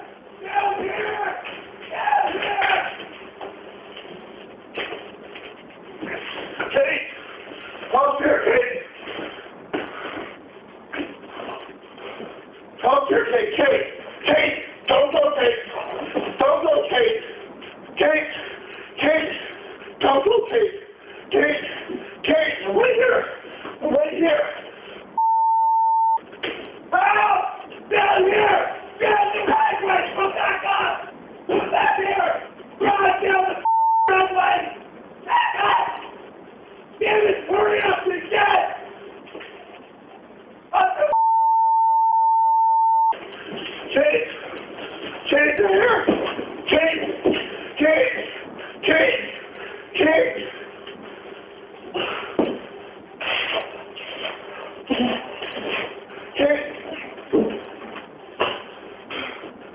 Hey! Down the driveway! Drive up here! Up here! Driveway! Stop the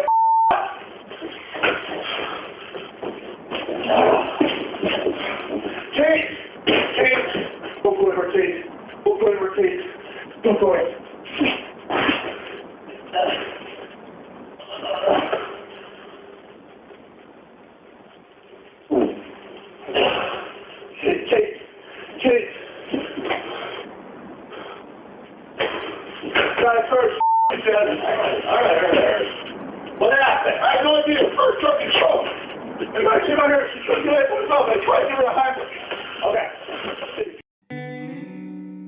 Kate died at Falmouth Hospital later that night. The cause was due to choking on food bolus while intoxicated. The 911 call was handled by Rhonda Colburn, an emergency medical dispatcher. Brent believed that she had not done her job properly. She later faced backlash for supposedly failing to do her job, and the allegations led to her resignation. Meanwhile, there was also the issue of the ambulance crew not being able to find Brent's home. Brent saw the entire rescue attempt as a colossal failure, resulting in death. Following Kate's death, Brent began to spend less time in the house. He would visit family and friends over the weekends and eat out whenever he had the opportunity. He spent much of his time working on his painting business. "I don't want to be there anymore," he said in an interview. "Work has been my lifesaver. I traded it for therapy. Works better, costs less." Brent has never listened to his 911 call. He said that, "It's etched in my memory, in my nightmares." In another interview, he said, "Kate died in my arms. No words can express what I go through every day."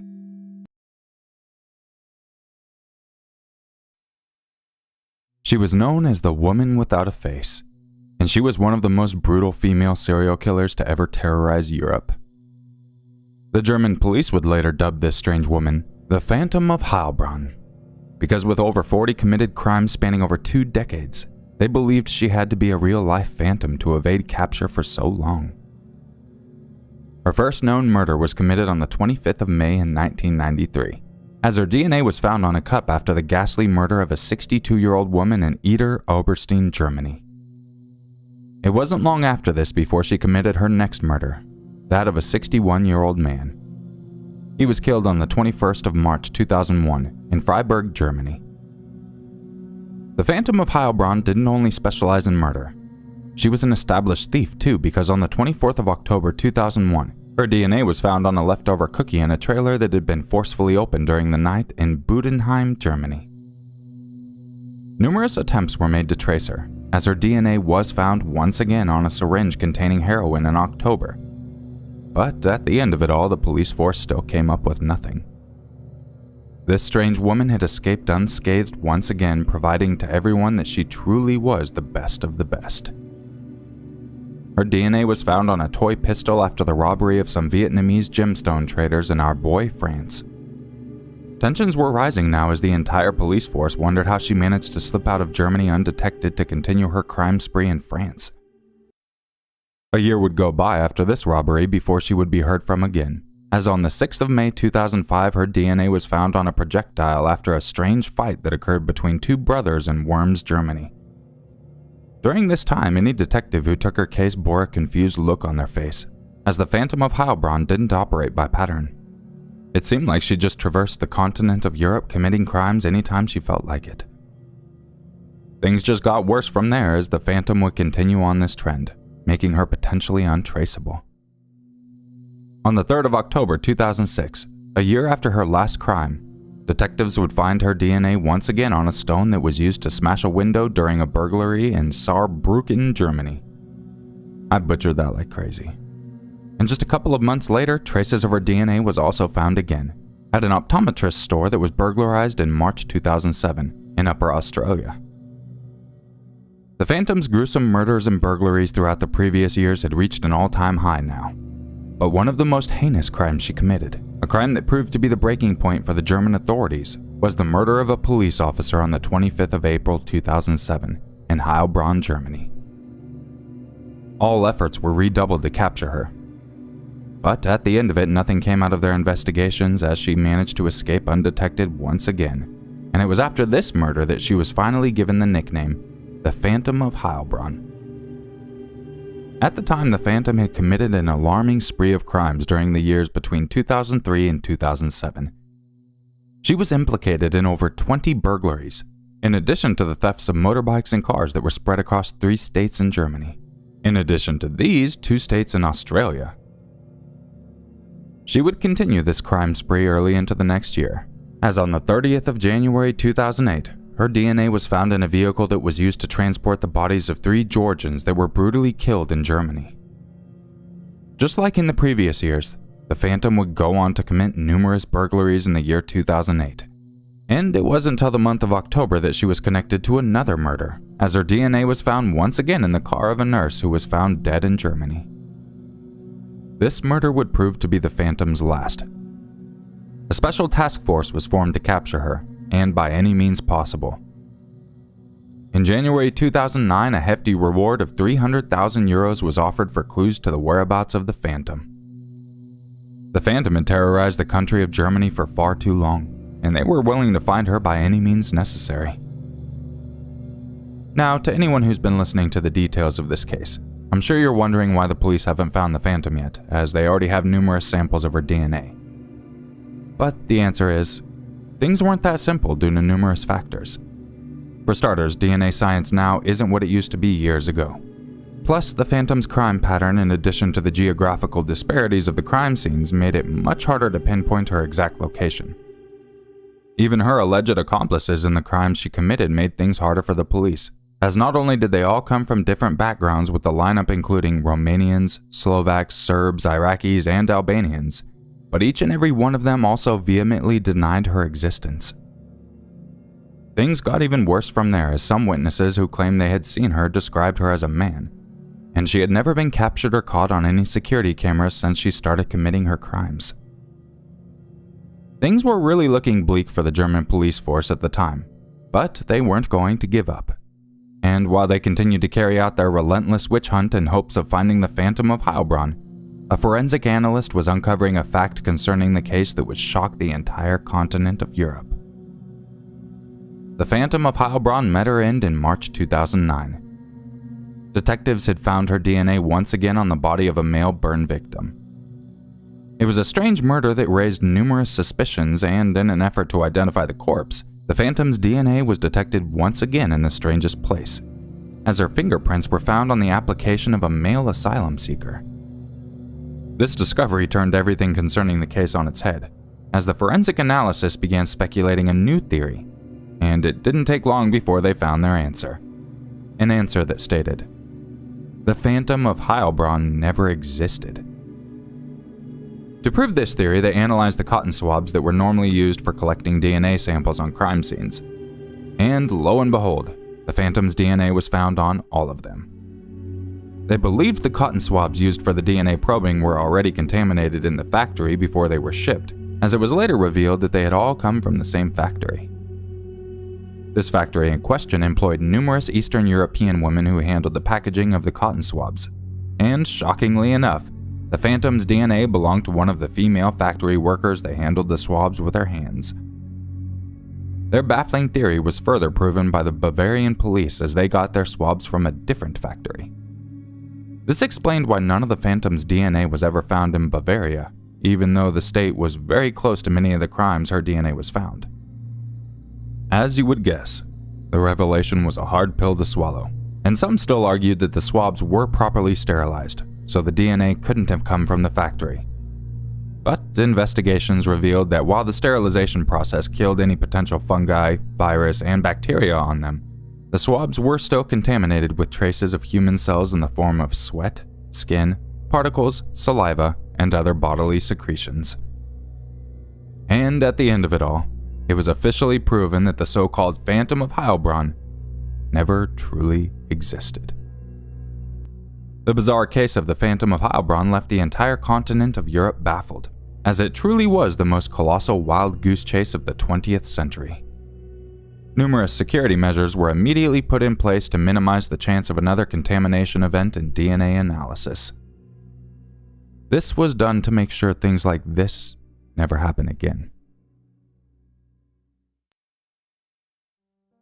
For those of you still sticking around, I'm going to go ahead and start another true crime. On the 13th of June 1964, 33-year-old Calvin Jones was sitting in his car with his then 23-year-old girlfriend Sarah Tolbert. Apparently, the couple had traveled from their home state to visit Calvin's father on his birthday. They were both in the driveway of an unspecified hotel in Maine, and everything was fine until 1:03 a.m. Numerous witnesses stated that the couple had gotten into a serious argument while sitting in Calvin's car, and that they could hear the couple's rising screaming match from their respective rooms. The witnesses believed both Calvin and Sarah were drunk as their yells became more violent and irate. And it didn't take long after that before they heard a profound shriek coming from the car. In one of the nearby witnesses' words, "I heard a thump and then a loud shriek. It even scared my children, I have to say." And while none of the witnesses saw what actually happened with their own eyes, it would later be revealed by Calvin himself that in an attempt to end the escalating argument with his then-girlfriend, he grabbed a rubber hose and beat her to death with it. Calvin later went into detail as he confessed he had struck Sarah 15 times on the head before she finally stopped moving. Shocked at what he had just done, Calvin Jones then proceeded to drive around for several hours hoping Sarah would eventually wake up. But she unfortunately passed away in the passenger's seat. Calvin, who didn't know this at the time, kept driving around with the corpse of his girlfriend in his car, but it wasn't long before he finally realized that she was dead. After it had dawned on him that he had just committed first-degree murder, Calvin Jones did the only thing that could come to his now spiraling mind. He drove to the police station and confessed to Sarah's cold-blooded murder. To the cops at the station where Calvin confessed his crimes, the case was already closed before it began.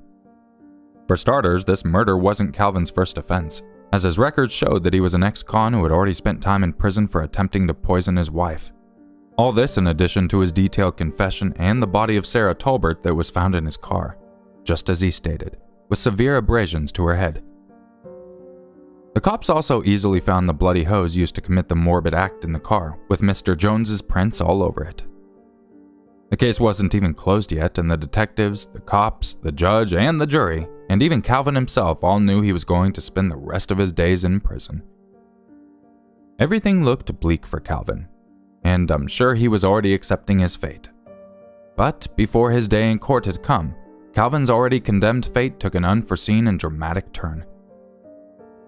As I said earlier, while it was clear to nearly everyone that Calvin had committed the murder of his girlfriend in cold blood, the men and women in forensic science begged to differ, as an autopsy carried out by the forensic pathologist proved without a doubt that Calvin Jones was innocent.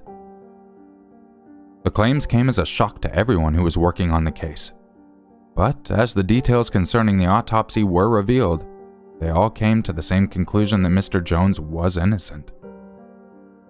To understand the drastic and sudden change of tone in this case, I'll need to give you a full rundown of what happened, as while everyone else had been coming to a clear conclusion, the medical examiners stated that even if Calvin Jones had beaten Sarah Tolbert in his car that night, she was already going to die the next morning.